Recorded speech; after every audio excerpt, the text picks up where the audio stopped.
The one hero destined to save the world decides to join the demon army the moment he arrives, and it's all thanks to a single screw-up by the goddess. Instead of landing in a safe beginner village, he was accidentally dropped right into the Demon King's main headquarters. To make matters worse, he immediately comes face to face with their strongest warrior. But our hero is completely oblivious, thinking he's in the tutorial area.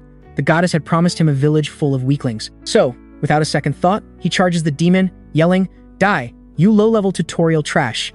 The outcome, however, was painfully predictable. He gets absolutely wrecked and is promptly tossed into a prison cell. Still not getting the picture, he starts yelling for a rematch with the Minotaur. His noisy tantrum, however, catches the attention of the headquarters' second-in-command, Gobzo. Gobzo casually rests his massive greatsword on the floor, and the deafening clang nearly gives the hero a heart attack. It sinks in. That's a very real sword. "Okay, I'll be quiet," he whimpers.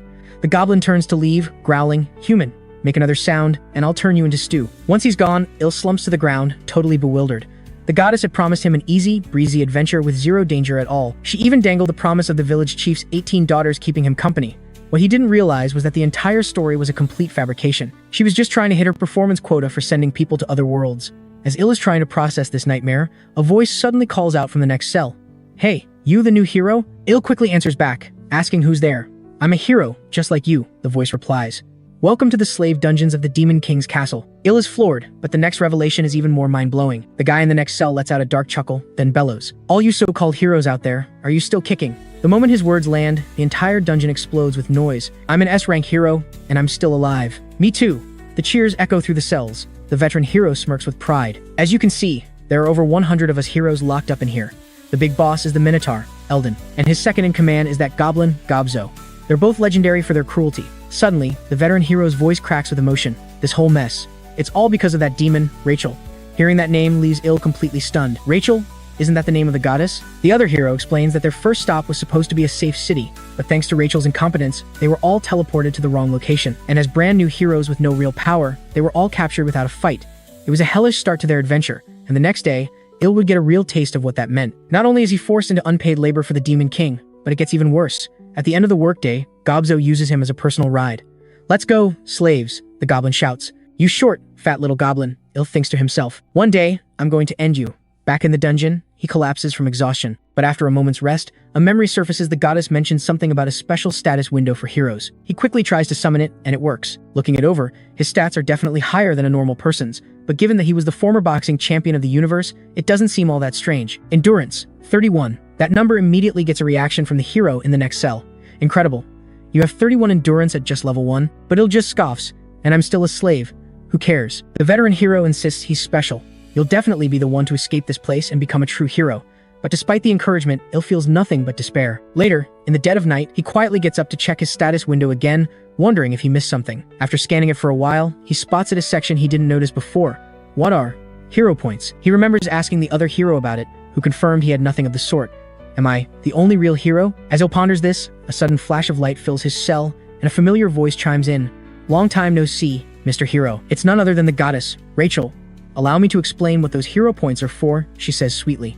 "They're the key to creating the ultimate hero." But seeing her friendly face after everything that's happened, Il is filled with pure rage. "I don't give a damn about hero points," he roars. "First, you and I are going to have a little chat." A moment later, the goddess has been thoroughly disciplined and is begging for mercy. "I'm so sorry," she wails. "I had no idea spilling a little coffee on the magic circle would mess up your teleportation that badly. The higher gods found out, and now they've punished me by making me your personal goddess until you defeat the Demon King. You're a triple S-rank hero, so it should be a piece of cake." But Il couldn't be less interested. Forget defeating the Demon King. He'd rather stay right here and try to live a normal life. In his past life, as the universe boxing champ, he spent his entire existence fighting and still ended up dying alone. "I'm just so tired of all the fighting," he confesses. The goddess is stunned. If he doesn't complete the mission, she's stuck here forever. Just as she opens her mouth to persuade him some more, a noise from outside the cell door makes them both freeze. Il quickly grabs the goddess, signaling for her to be quiet. "Don't worry about me," she whispers. "I can use invisibility magic." Hearing this, Il lets her go just as the cell door opens. It's the second-in-command, Gobzo. "The boss, Mr. Ludrin, wants to see you." With that, the goblin leads Il out and toward an office. Apparently, Gobzo had been bragging to his boss about his new mount, mentioning how hard Il worked, which piqued Ludrin's interest. Il is baffled. "That short, fat little monster actually praised me? I'll make something of you one day. Your diligence is impressive, so I'm promoting you to chief slave." Hearing this, the goddess is completely floored. This demon is actually trying to poach her hero. "You're going to refuse, right? Tell him no, right now. A hero of humanity must never kneel before the demon army." But of course, The hero just flashes a wicked grin, drops to his knees, and bows his head to the floor. Thank you, my lord. I will not disappoint you. Excellent. I'm starting to take a liking to you. Ludrin nods, thoroughly pleased. 3 days later, the young man officially begins his new duties. Faster, move it. My grandma runs faster than you lot. Nobody leaves until you're finished. He is clearly enjoying his new position of power. Being the slave's supervisor is awesome. This whole spectacle leaves the slaves below completely stunned. Has this guy gone insane? I heard he was supposed to be a human hero. Can you even believe this? His behavior is too much even for the goddess, Rachel, who's watching from the sidelines. Have you lost your mind? If you keep this up, we're going to be in deep trouble. But he completely ignores her, thinking to himself, you little bird, you have no idea what my real plan is. Hey, you, what are you doing on the ground? Trying to grow roots? Get up and get back to work. After cracking the whip, he makes a point to salute towards the commander's office. Thank you, my lord, I will continue to work hard. This display absolutely infuriates the goddess. She starts nagging him relentlessly, lecturing him on how a hero should act until his ears are about to fall off. Fed up, he finally pulls up his hero panel. Due to an incompetence mistake, you have been teleported to the Demon King's dungeon. Current mission: gain the favor of Demon Army Officer Ludrin. See, I'm just following my mission orders, understand? But the goddess isn't buying it for a second. Even after they return to the slave quarters, she's still convinced he's lying. He finally snaps and grabs the tiny goddess. Who do you think is the incompetent one responsible for getting me stuck in here? The pointed question shuts her up immediately. The goddess becomes much quieter, and even stops pestering him during his work. Could that really be his mission? Only the highest authorities can change a mission's objectives. So why would they do this? While the goddess is lost in thought, Gobzo appears. Commander Ludrin wants to see you. Upon receiving the summons, Il happily heads to the office. It seems that after only 2 days of work, his efforts have earned the commander's full approval.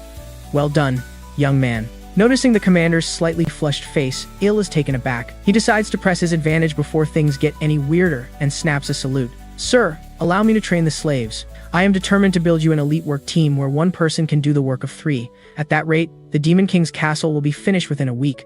At first, Ludrin is hesitant, knowing that human bodies are too frail for both intense training and hard labor. But considering who's making the request, the commander happily agrees. Thank you, my lord. Having gotten approval, Il rushes back to the slave dungeon. The moment he arrives, however, the goddess Rachel bursts into tears. My hero has gone completely mad. Not only is he bowing to the demon army, but he's even helping them oppress his own people. How can I go on like this? Her wailing and commotion grate on his nerves, and he finally decides to reveal his plan. Listen, I have no intention of becoming an enemy to humanity. I'm planning to use the slaves to start a rebellion. He explains that the castle holds a full 3,000 slaves, while the demon soldiers guarding them number only 500. And not far from here is a human base, which will be the perfect place to retreat to after we escape. He lays out his plan so logically that even the goddess, who never trusted him, looks on with admiration. It seems my hero isn't just some muscle-headed fool after all. For completing the mission to gain Ludrin's favor, he receives 100 hero points. Let's see what treasures the hero shop has. He eagerly opens the shop, but the items inside leave him speechless. Rank, skill, hold breath. Skill description: allows the hero to hold their breath. He thought that was absurdly useless, but as he kept scrolling, he realized he had judged too quickly. Rank, item, dog droppings. Item description: please take it. Seeing this, the goddess can't help but laugh. Don't be discouraged. This is just the level 1 shop. If you can upgrade it to level 2, you'll get better things, like larger piles of droppings. Stop right there. This is what you said would make me the ultimate hero? The next day, Il officially begins training the slaves. First, let's recite the motto of the 3rd Legion. Begin. We are the glorious demon army. We will defeat the humans. Sing our praises. From his tower, Ludrin takes in the entire scene. Very good. It seems the young man hasn't disappointed me. But just as he's feeling a swell of pride, his second-in-command, Gobzo, rushes in frantically. Sir, this is bad. The human army is advancing on our position. The 8th division that was fighting them has already fallen. It's only a matter of time before they reach us. Abandoning the nearly completed fortress is a bitter pill for Ludrin to swallow, but he can't argue with Gobzo's urgent tone. We must retreat immediately. Hearing this, Ludrin looks down at the yard below. He knows that since ancient times, the true purpose of war has always been to plunder treasure, and for him, the most precious treasure here is none other than the boy himself. You retreat first. I'll follow with him later. After saying this, he kicks open the window and leaps. This entire scene is witnessed by Il from below. Looks like today's combat training is cancelled. So, that guy has been watching me all this time. At that moment, Ludrin lands silently behind him and gently turns him around. Listen, Il, we're out of time. We have to fall back. But before he could even ask where, the human army was already upon them. Charge, came the commander's order. The battle between humans and demons erupted instantly. The human commander quickly spotted Ludrin off to the side. It's the Red Nightmare. Make him the priority target. In that moment, Il understood the situation perfectly. With the human army on the attack, Il saw a golden opportunity. If he could just take Ludrin out from behind, he could return to human society as a hero. But just as he was contemplating his move, a human knight came charging in at full speed. Ludrin, however, barely moved, simply reaching out and crushing the man's skull with his bare hand. What followed was even more terrifying. He grabbed the fallen knight and slammed him into the ground with incredible force. The resulting shockwave ripped across the battlefield, taking out nearly every human soldier in the vicinity. And the first thing the demon did after that display of power was turn his head gently toward Il. "Are you alright?" Terrified, Il snapped to a salute. "Sir, I'm fine. I'll fall back immediately." Even though Ludrin had single-handedly wiped out an entire human squad, the pressure from incoming reinforcements forced them to retreat. "My adventure is over. My second life is over," Il thought, completely stunned. He never imagined this guy was so powerful that with just one strike, he had shattered his dream of ever returning to human society. Look on the bright side, a voice in his head said. Going to the demon army headquarters is a chance to gather intel on their military strength, right? Shut up, you liar. Il cursed, refusing to believe the so-called goddess's nonsense ever again. But his outburst woke the sleeping Ludrin. "Did you say something? I was asleep. I didn't hear you." Il frantically waved his hands in denial. No. I was just saying what an honor it is to be with you, sir." Hearing this, Ludrin's expression softened, and a strange idea began to form in his mind. "When we get to headquarters, I'll officially recommend you for the demon army." Il froze, completely petrified. This meant any hope of escape was practically gone. "It's my honor." 5 hours later, their convoy finally arrived at the demon army headquarters. The first thing Ludrin did after they disembarked was prepare to take Il to meet the commander. He knew it was a bit unorthodox, but he was certain the commander would take a liking to the young man. "But you'll need to watch what you say, or you might end up dead." Soon enough, the two of them arrived outside the main hall. "Commander Hermes, it's Ludrin." The moment he spoke, a gentle female voice answered from within. "Come in." After receiving permission, Ludrin entered and immediately took full responsibility for losing the fortress, but Hermes saw things differently. She blamed the supply officer. If it weren't for the material shortages, she argued, the fortress would have already been completed. "I'll have a body bag prepared for him." As she spoke, a terrifying aura erupted from her body, making it impossible for Il to breathe. An instinctual fear gripped his limbs, causing them to tremble. "What is this crushing pressure? It's stronger than anyone I've ever met." After a moment, Hermes retracted her aura. Noticing Il standing there, she asked Ludrin who he was. "This is the one I told you about, Il. I brought him here to join the demon army." Upon hearing this, Hermes instantly appeared right in front of Il. She seemed intrigued by the talent Ludrin had vouched for, but she also voiced a concern. "He's human. He could very well get eaten around here." Eaten? The word sent a jolt of shock through Il, and he desperately looked to Ludrin as his only lifeline. "With me here, you have nothing to worry about. I'll personally train you until you're strong enough." But this proposal was flatly rejected by Hermes, who thought it was a waste of a high-ranking officer's time to train a mere human. So, she stuck her hand into her mouth and began rummaging around inside. Her body started to twist unnaturally, and then, she spat a bizarre creature out from the top of her head. "From now on, you're its guardian. His name is Papo. Isn't he cute?" Cute? Il thought it was the furthest thing from cute and just wanted to get as far away from the creature as possible. But under Hermes' intense gaze, he had no choice but to agree. "It would be my honor to care for Papo." "Very good," she said, tossing the creature over to him. Then she shared some good news. "Don't forget to feed him. He gets angry when he's hungry. And when he's angry, he likes to eat his guardian." And just like that, Il had not only joined the demon army but had also been given a heroic new mission, the task of winning Papo's affection. Il glanced over at the sleeping creature. "What in the world does this have to do with me becoming a hero?" he wondered. As he was lost in thought, the door to his room was suddenly thrown open. A balding goblin walked in, apparently, his new partner in caring for Papo.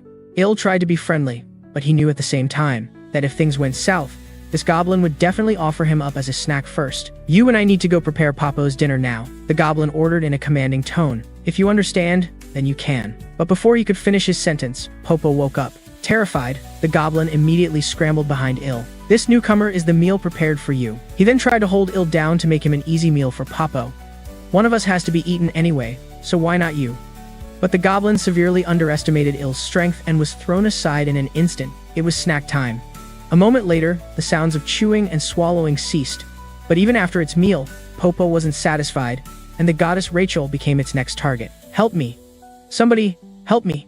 As they flee, Popo's rage escalates, and he starts seeing Il as his next meal. Desperate, Il scrambles for a way to calm the furious beast. Then, it hits him. There's no dog on earth that can resist these magic words. "Want to go outside and play?" Hearing this, the dog's eyes clear instantly. He then leaps into Il's arms, just as he'd hoped. A moment later, Il takes Papo outside, but they have no idea where the kitchen is.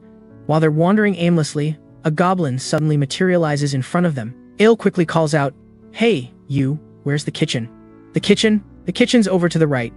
After pointing the way, the goblin scurries off without a second glance. The sight makes Il burst out laughing. Is everyone in the demon army this jumpy? He muses. Looks like I can get by on this dog's reputation from now on. But just as he's feeling a little smug, he turns to find that Popo has vanished. Oh no, where did he go? The two of them search frantically. Thankfully, their efforts pay off, and they soon spot the little dog. My precious boy, do you have any idea how worried I was? But as Il looks down, he notices something is terribly wrong. Did you just take a bite out of someone? As the horrifying thought sinks in, a frantic shout echoes from nearby. Captain Regis has been eaten. Rachel mutters, I have a sinking feeling I know who did it. Her smile vanishes instantly. Who else could it be? Wasting no time, Il scoops up Popo and makes a run for it, with a mob of goblins hot on their heels. Luckily for him, their short legs are no match for his speed. However, as luck would have it, they run straight into a dead end. Turning back, they see a huge crowd of goblins has them completely cornered. The human who got the captain is going down with him. Another goblin licks its chops. I hope there's still a piece of the captain left. I've always wanted to know what he tastes like. Faced with this hopeless situation, an idea suddenly sparks in Il's mind. He decides his only chance is to bluff. How dare you be so insolent, he bellows, hoisting Popo into the air for all to see. Do you have any idea who this is?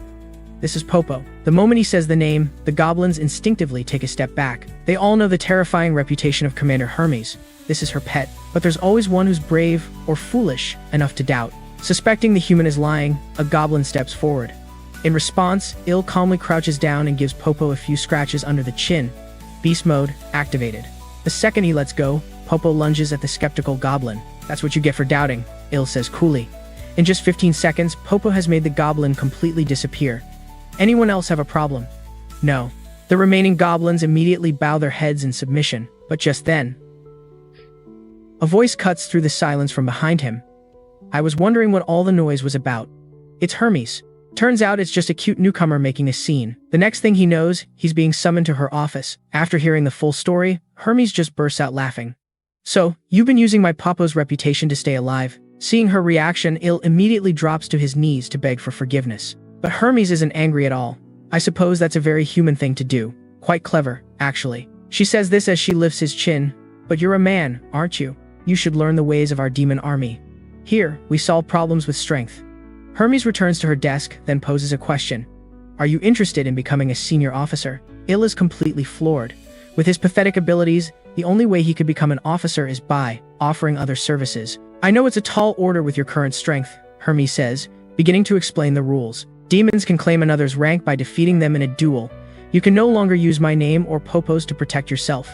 I know this is a lot, so I'll grant you my protection for 1 month. After that, you must defeat an opponent of my choosing. If you win, I will protect you for another month, and we'll continue this until you reach the rank of battalion commander. Il gulps, his throat suddenly dry. And, what if I lose? Hermes flashes a wicked grin. If you're going to lose, you'd better make sure you die in the fight.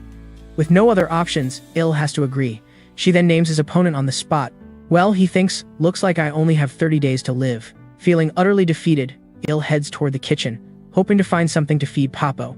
But when he gets to the entrance, he finds the door splattered with blood. He cautiously peeks his head inside, ready to bolt at a moment's notice. Hello? Sorry to bother you. At the sound of his voice, a red goblin turns around. It's the head chef, Kulkin. You must be the human the commander was talking about. Il forces a smile and quickly nods, explaining he's just there to get some food for Popo. But without a moment's hesitation, the chef flatly tells him they don't have any. The response leaves Il speechless. I'm under no obligation to help you, the chef states. Commander Hermes' only order was that we are not to harm you. If you want meat, you'll have to go hunt for it yourself, just like the rest of us. As he says this, he gestures to a group of goblins behind him, who are busy carving up one of their own while cheerfully eating. Hey, is this a piece of Captain Puck? Tastes pretty good. The grotesque scene leaves Il utterly horrified. These aren't cooks, he realizes. They're monsters. But to avoid becoming Popo's next meal, he has no choice but to join the goblins on their hunt. As fate would have it, on his very first outing, Il walks straight into a lethal trap. Luckily for him, a few of the goblins are ahead and take the brunt of the attack. Staring at the mangled creature before him, which is somehow still moving, Il is completely frozen in shock. He can only wonder, who exactly is hunting who out here? At that moment, Rachel chimes in with a suggestion. They should run while they still can. Il immediately agrees. He knows that if they stick around, it's only a matter of time before they're next. But just as he's about to make a run for it, Kulkin calls out to him. I'll lead the charge. No need. The goblin chef glances over, revealing the hunt is already over. This leaves Il completely stunned. He was only out for a dozen seconds, yet they had already taken down the massive beast. But this victory came at a steep price. 13 goblins were dead and 25 were seriously injured by the end of the hunt. However, Kulkan shows no sadness over the heavy casualties and, in fact, seems quite satisfied with the outcome. Let the team rest for a moment and prepare for the next hunt. After a moment of thought, Il suddenly has a change of heart about escaping. Seriously, Mr. Hero? Are you really going to hunt monsters with them? No, I don't need to do that. Il has it all figured out. As long as he gets in on the kills here, he can still gain experience and level up. Even if he just lands a light tap on the monster, as long as he gets the final blow, all the experience points will be his. So, I don't even have to try hard. Rachel is floored when she hears this. Is this guy a genius? But you're just taking shortcuts. This wasn't the kind of hero she had in mind. But Il's mind is made up. I have to become strong enough within this 1 month. After saying this, he approaches Kulkan, who seems to see right through his earlier intention to escape. Human, I didn't expect you to come back. I've been here the whole time. The hero quickly plays dumb. He then declares his desire to participate in the hunt. You, a human. Kulkan doesn't answer right away, instead staring at him intently. This makes Il's heart pound. The previous officers liked my humble attitude. Is this guy different? But it turns out he was worried for nothing. The next second, the goblin chief bursts out laughing. A human speaking such brave words. How cute. Il just scratches his head. It's all because of your influence, chef. Clearly swayed by the flattery, Kulkan makes a shocking decision. He's putting Il in charge of the hunting party. This completely blindsides our hero, who just wanted to hang back and leech experience. No. No. How can a humble human like me stand before the noble demons? It will make them unhappy.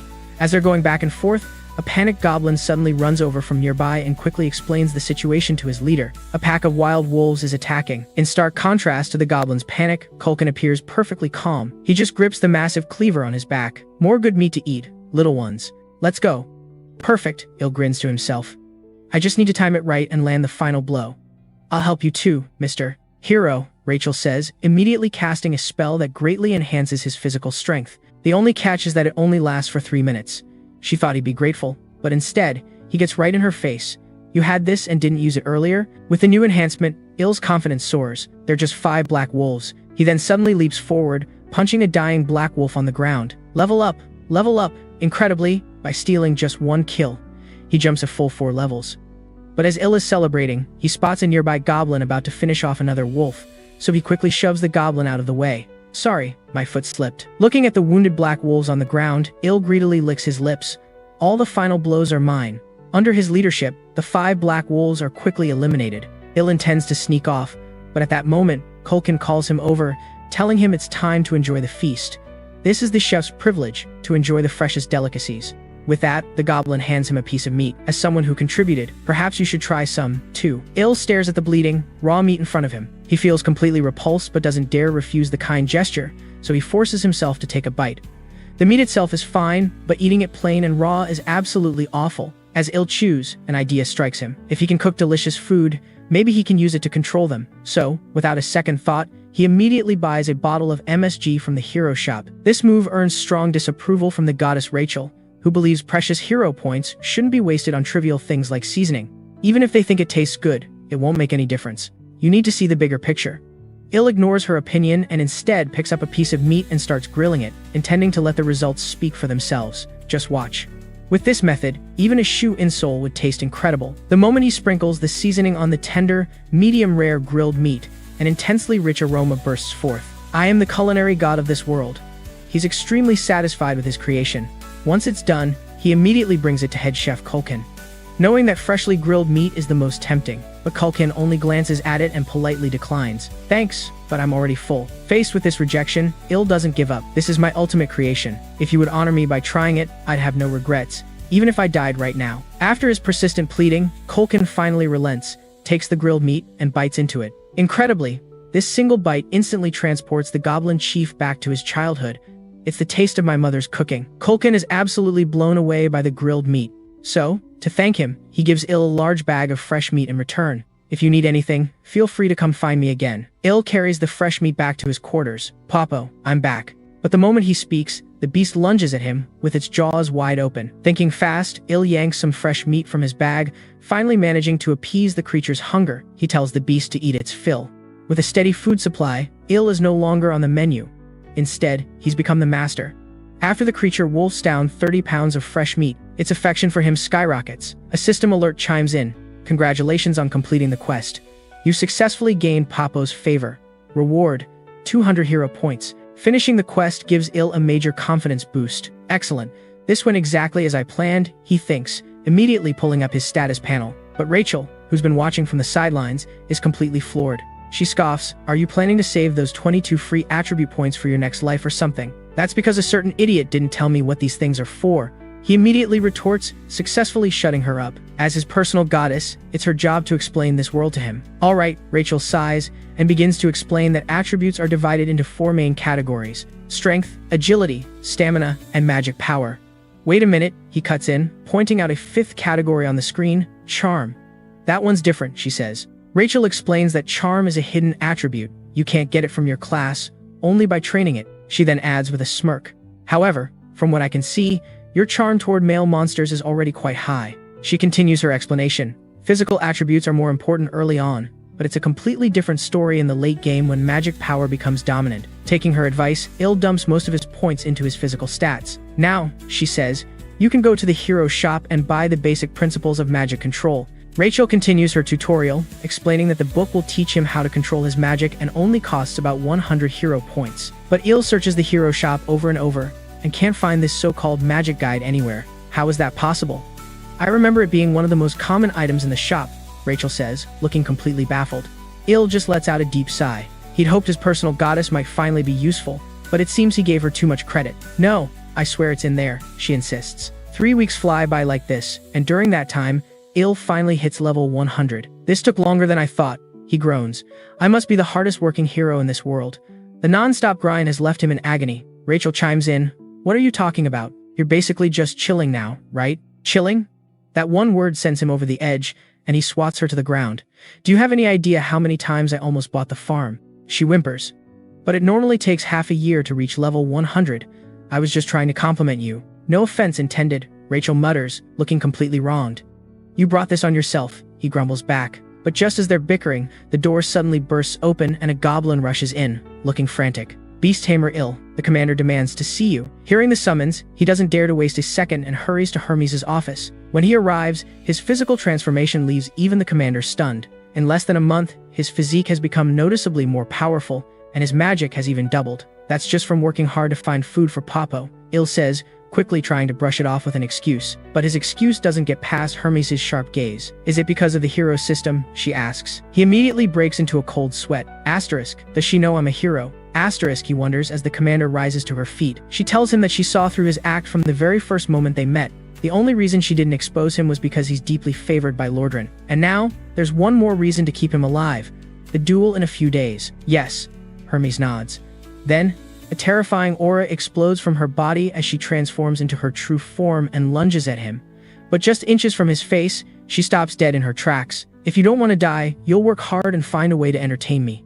Got it? After delivering her threat, she sends him back to his quarters, leaving him to wonder, what exactly will excite the audience? Flashy performances or overwhelming domination? He mulls over the question, knowing that if he can't satisfy Hermes, he's a dead man. What do we do? What do we do? We're going to die. Rachel panics, proving as consistently useless as ever. Let me think, Il mutters. Opening the hero shop. He believes that knowing your enemy is the first step to victory. The problem is, aside from his opponent's name, he knows absolutely nothing else. Then he sees it. Perfect. This is it. Without hesitation, he purchases an item called a power gauge, designed to measure a target's combat power. He tests it out by pointing the gauge at Rachel, and it displays a combat power of 375. But without a frame of reference, he has no idea what that number actually means. Here, let me check yours, Rachel suggests. She takes the device and points it at him, but the bizarre number that appears on the screen leaves her completely stunned. This thing has to be broken, right? How could you possibly be stronger than me? She gasps, because it's showing his combat power is a staggering 1,560. What's so surprising? Anyone can see you're the weakest one here. He scoffs, taking the gauge back. Rachel starts to tear up. Back in her own world, her power level was over 10,000. To double-check if the gauge is actually working, Il decides to test it on Popo. Alright, let's see what this little guy's power level is. The moment the number flashes on the screen, he's absolutely floored. 47,400. I can't believe we're both weaker than a dog, he mutters. Are we sure this thing is even a purebred? After a moment of thought, Il decides to take the power gauge outside to scan everyone's levels. The young goblins are the weakest, and most of the others are around his strength, but the commanders all have power levels over 10,000. He recalls his conversation with Rachel. "You said my opponent is a platoon leader, right?" She had nodded, telling him the guy's name is Iskin, a half-orc with a pig's head. If the guy's just a platoon leader, Il figures his power level should be around 3,000. If I level up now, I should be able to take him, he thinks. But while the plan sounds good, reality is about to hit him like a truck. The moment Il gets a look at his opponent's power level, he breaks out in a cold sweat. The guy is over 6,000. Fighting him would be a one-way ticket to the grave. While he's still reeling from the shock, the hero system suddenly activates. Your chance of beating that pig man is practically zero, it says. However, your refusal to give up in desperate times is your greatest strength, which is why I'm giving you this opportunity. Increase your combat power to 3,000 within 1 week. The reward, 300 hero points. This quest couldn't have come at a better time. A grin spreads across Il's face. Alright, I'm all in. No matter what it takes, whether it's the Observer or Hermes, just you wait. I'm going to survive this to the very end. The next morning, he returns to the kitchen to find Culkin there. The commander eyes the power gauge on his arm and can't help but comment, "That's a nice little accessory you've got there. Where did you get it?" Il just scratches his head, playing it cool. "I saw some other guys with one, so I thought I'd get one, too." Culkin just turns away, clearly not getting the fashion trends of the younger generation. He tells the kid to get ready for the hunt. "Yes, sir." But as soon as Culkin's back is turned, Il quickly scans him with a power gauge. Over 35,000. That's way beyond the level of a typical commander, and it's not just him. Il quickly scans everyone else in the kitchen, and their power levels are all significantly higher than the average soldiers. Is this what happens when you're constantly fighting monsters, he wonders. Looking around, an idea sparks in his mind. If he can find someone here with a similar power level to spar with, he could figure out his own true strength. "Commander Culkin, I'd like your permission to spar with one of the kitchen staff."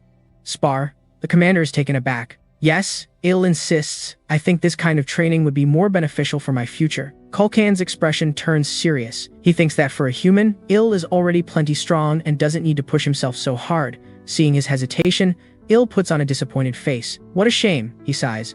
"I even brought some meat to grill for everyone as a thank you, but I guess we'll have to save it for another time." As Il pretends to put the meat back in his pack, Culkin grabs his arm. "Let's do it, right now. Who do you want to fight?" With that, preparations for the sparring match get underway. Il picks a beastman named Gorbacham as his opponent, and his reasoning is simple. First off, he's the same type of beastman as the commander, and second, Gorbacham seems to be the dimmest bulb in the kitchen. The only problem is, his power level is 2,500, nearly double Il's. To be honest, he doesn't think he can win.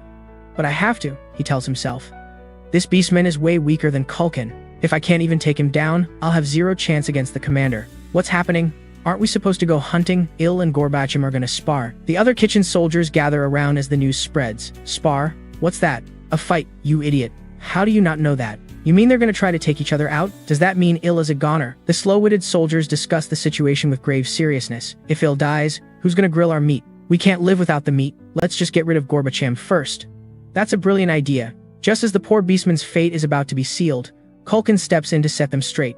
"Shut up, you idiots. Sparring isn't a death match, it's just a way to test each other's skills." The soldiers murmur amongst themselves as Culkin explains. "So, like arm wrestling, maybe tug of war." The commander decides to just ignore the fools. "Listen up, Gorbacham. He just needs to make sure his sparring partner understands the rules.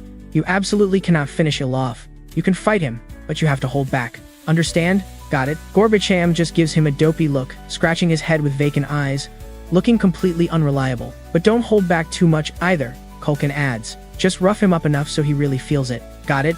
Got it. And try not to break any of his bones." "Sparring is tricky business," Culkin mutters.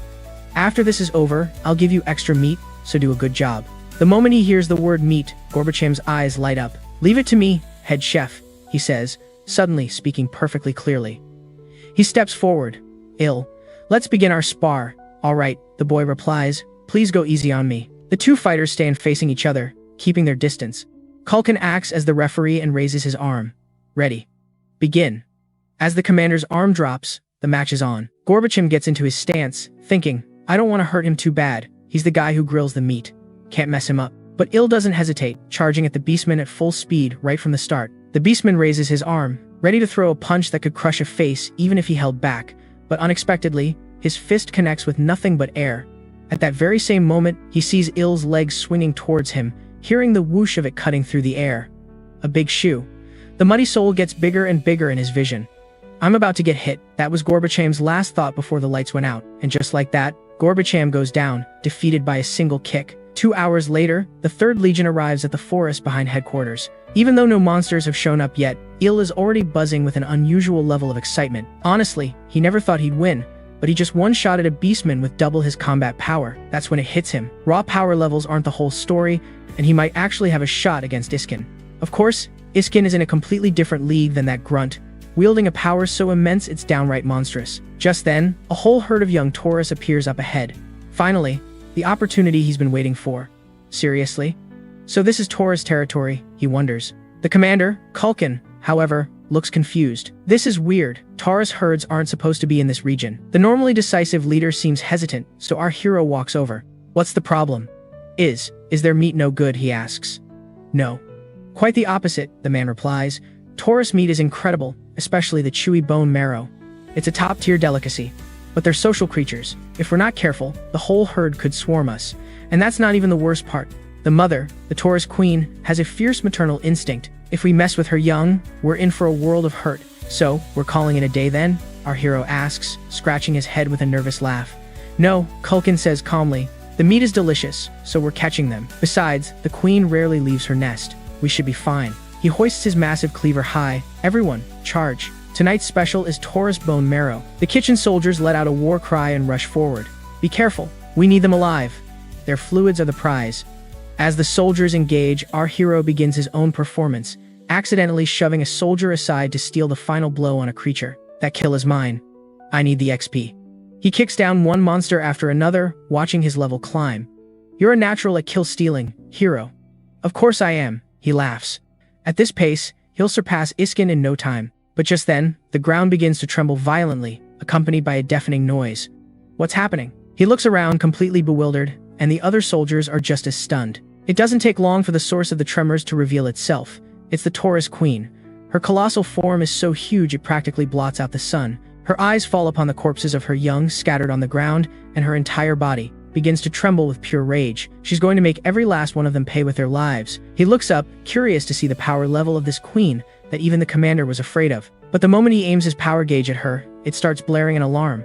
Immeasurable. Power level immeasurable. Kulkin. What's the plan? He whips his head around only to see the commander's back as he flees. Everyone, may we meet again in the next life. Try to stay alive.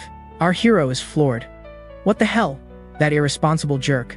In that moment of chaos, the Taurus queen's legs lash out like cannonballs. A whole squad of soldiers who couldn't react in time are instantly obliterated. But the queen is far from satisfied, and she unleashes a roar that shakes the very heavens, nearly bursting his eardrums. Why is it making that sound? But before he can process it, Rachel's voice cuts through the noise in his ear. Hero, behind you. Startled, he glances back and sees a terrifying sight. Countless young Taurus are stampeding right for them. Run. He has no choice but to turn tail and flee with what's left of the group. Anyone who falls behind is instantly crushed by the queen. Cries of, "Save me," echo through the chaos, but he can't afford to look back. He knows if he stops for even a second, he's dead, and he does not want to die. After a full 10-minute sprint, he spots a cave. It should be safe to hide in here, right? Rachel's voice chimes in. Safe. I've checked. No monsters inside. Although he doesn't fully trust her, inside has to be safer than out in the open. After a moment's hesitation, he darts in. The cave is surprisingly deep and spacious, looking like a natural formation. Doesn't that mean the Taurus queen could probably squeeze in here too? Rachel's observation makes his blood run cold. He frantically scans the area and spots a puddle of green slime on some rocks. This can't be from a Taurus, right? Kulkin said. They aren't from around here. He pushes deeper into the cave, only to stumble upon an even more horrifying scene. The entire back of the cave is covered in countless eggs. Is this the Taurus queen's nest? He stares in utter disbelief. We have to get out of here. But while he's frozen in shock, a sharp Taurus spike comes hurtling right at him. He barely dodges out of the way. Why is there an adult Taurus in here too? With no time to think, he just picks a direction and bolts. Are you sure this way leads to an exit? He ignores Rachel and just keeps sprinting, but he's suddenly tripped by something on the ground. In a desperate move, he snatches one of the eggs to use as a weapon. He hurls it at the pursuing Taurus with all his strength, and to his surprise, the beast catches it. But it holds the egg with extreme care, as if terrified of breaking it. What is going on? He watches the Taurus, which has completely stopped its attack. Is it protecting the egg? Rachel is quiet for a moment. I think it likes what you threw.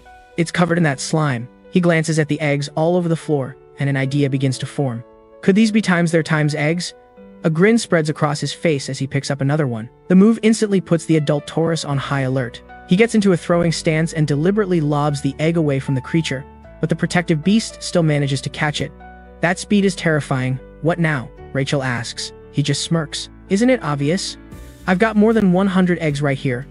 Over 10 minutes later, the adult Taurus was winded and panting, but even so, most of the eggs were lost. Come on, give me the next one, he says, holding his hand out to Rachel. That was the last of them. Hearing this, Il froze in place. This is not good. The enraged beast stopped holding back and charged at full speed. Buff me. Now. Buff me. Rachel did as he asked, and a blue light enveloped his arm. That thing's worn out from chasing eggs. I can take it.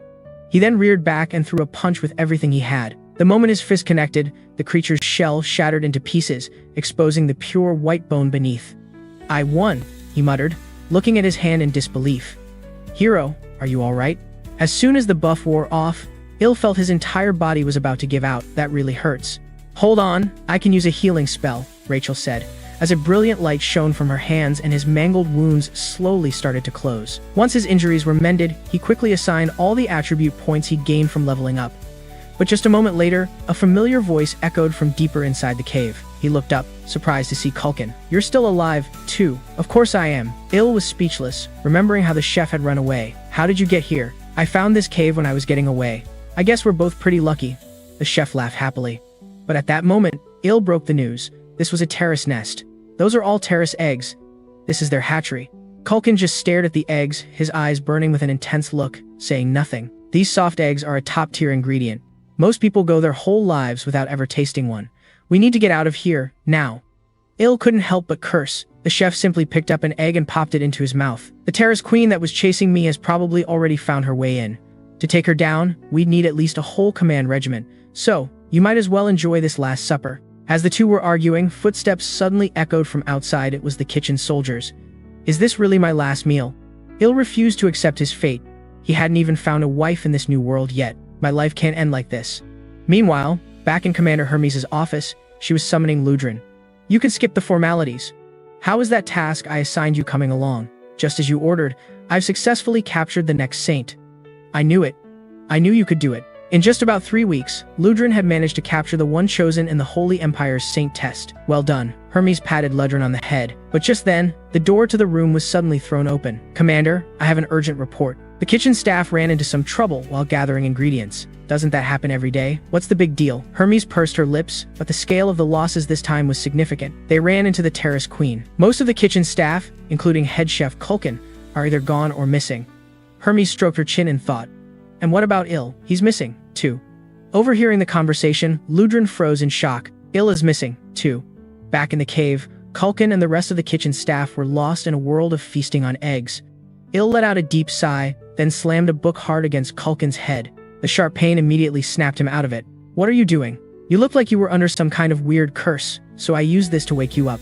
Il made up an excuse on the fly, but in reality, he just couldn't stand seeing the chef so down. As for the book in his hand, it was the Beast Encyclopedia that he had traded 50 hero points for in the shop.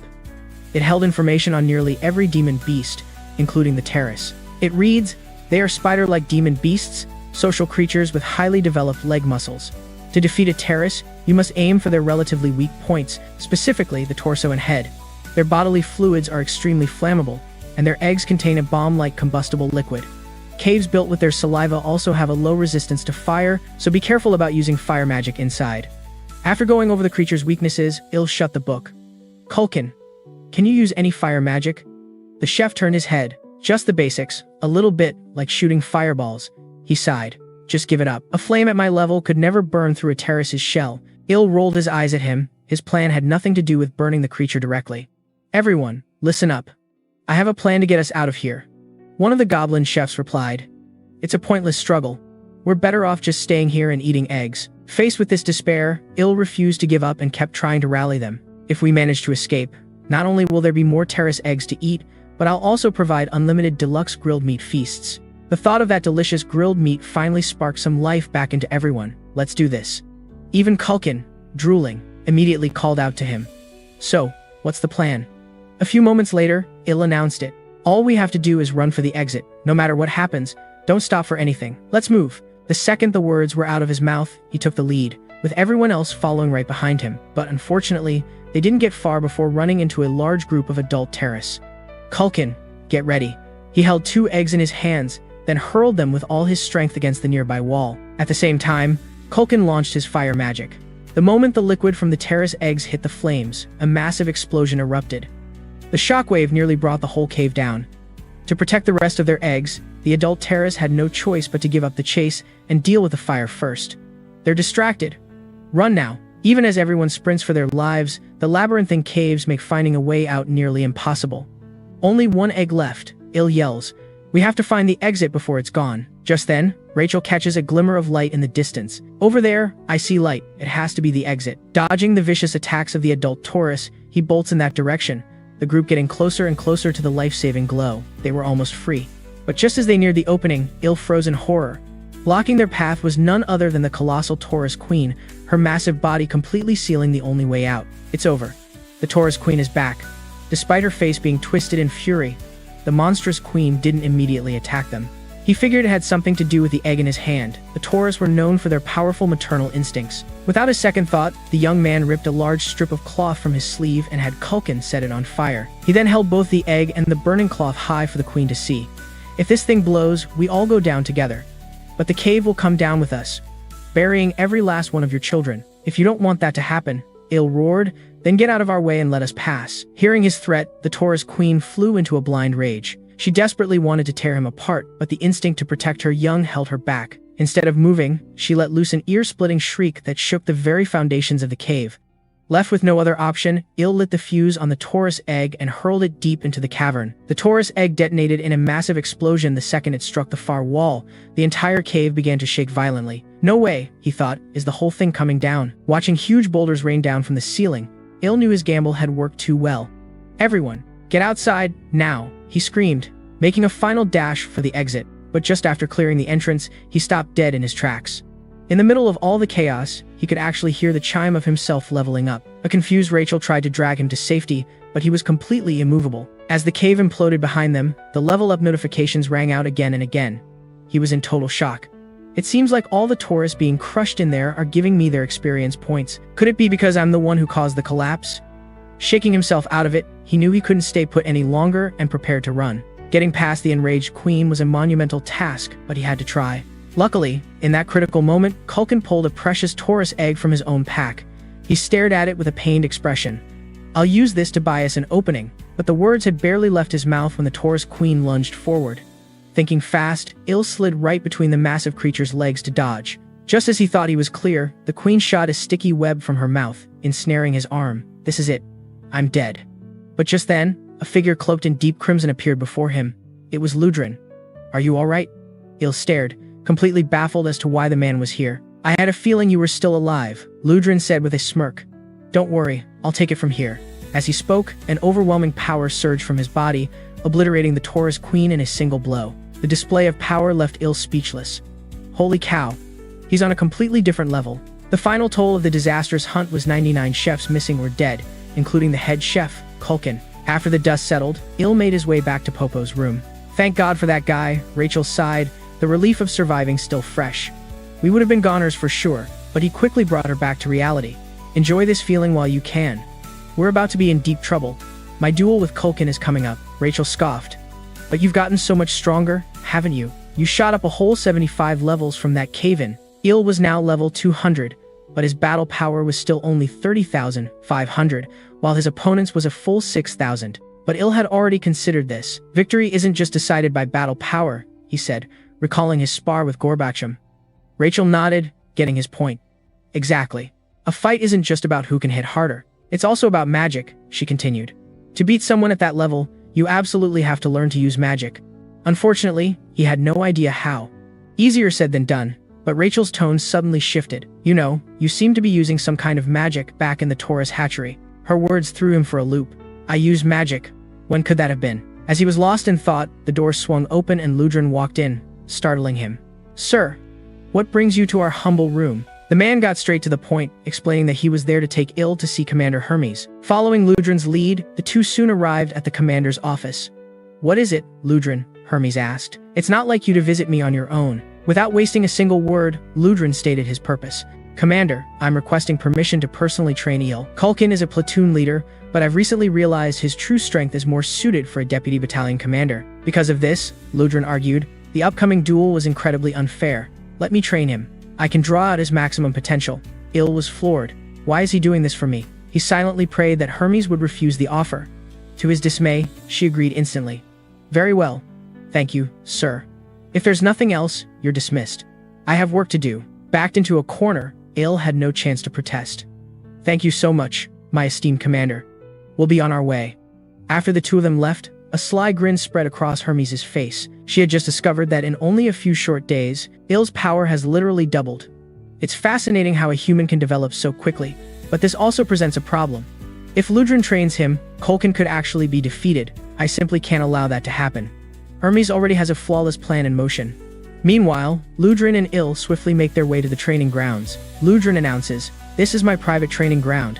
Eel is completely taken aback. Hermes gave Ludrin his own personal training ground. She must hold him in high regard. Ludrin halts, turning to stare intently at Eel. He senses that the young man possesses an immense, untapped magical power, but he has no idea how to wield it. Being scrutinized by Ludrin makes Eel uneasy. He can't figure out what the man is thinking. Ludrin considers teaching him the basics first, but the duel is only 4 days away. We don't have much time.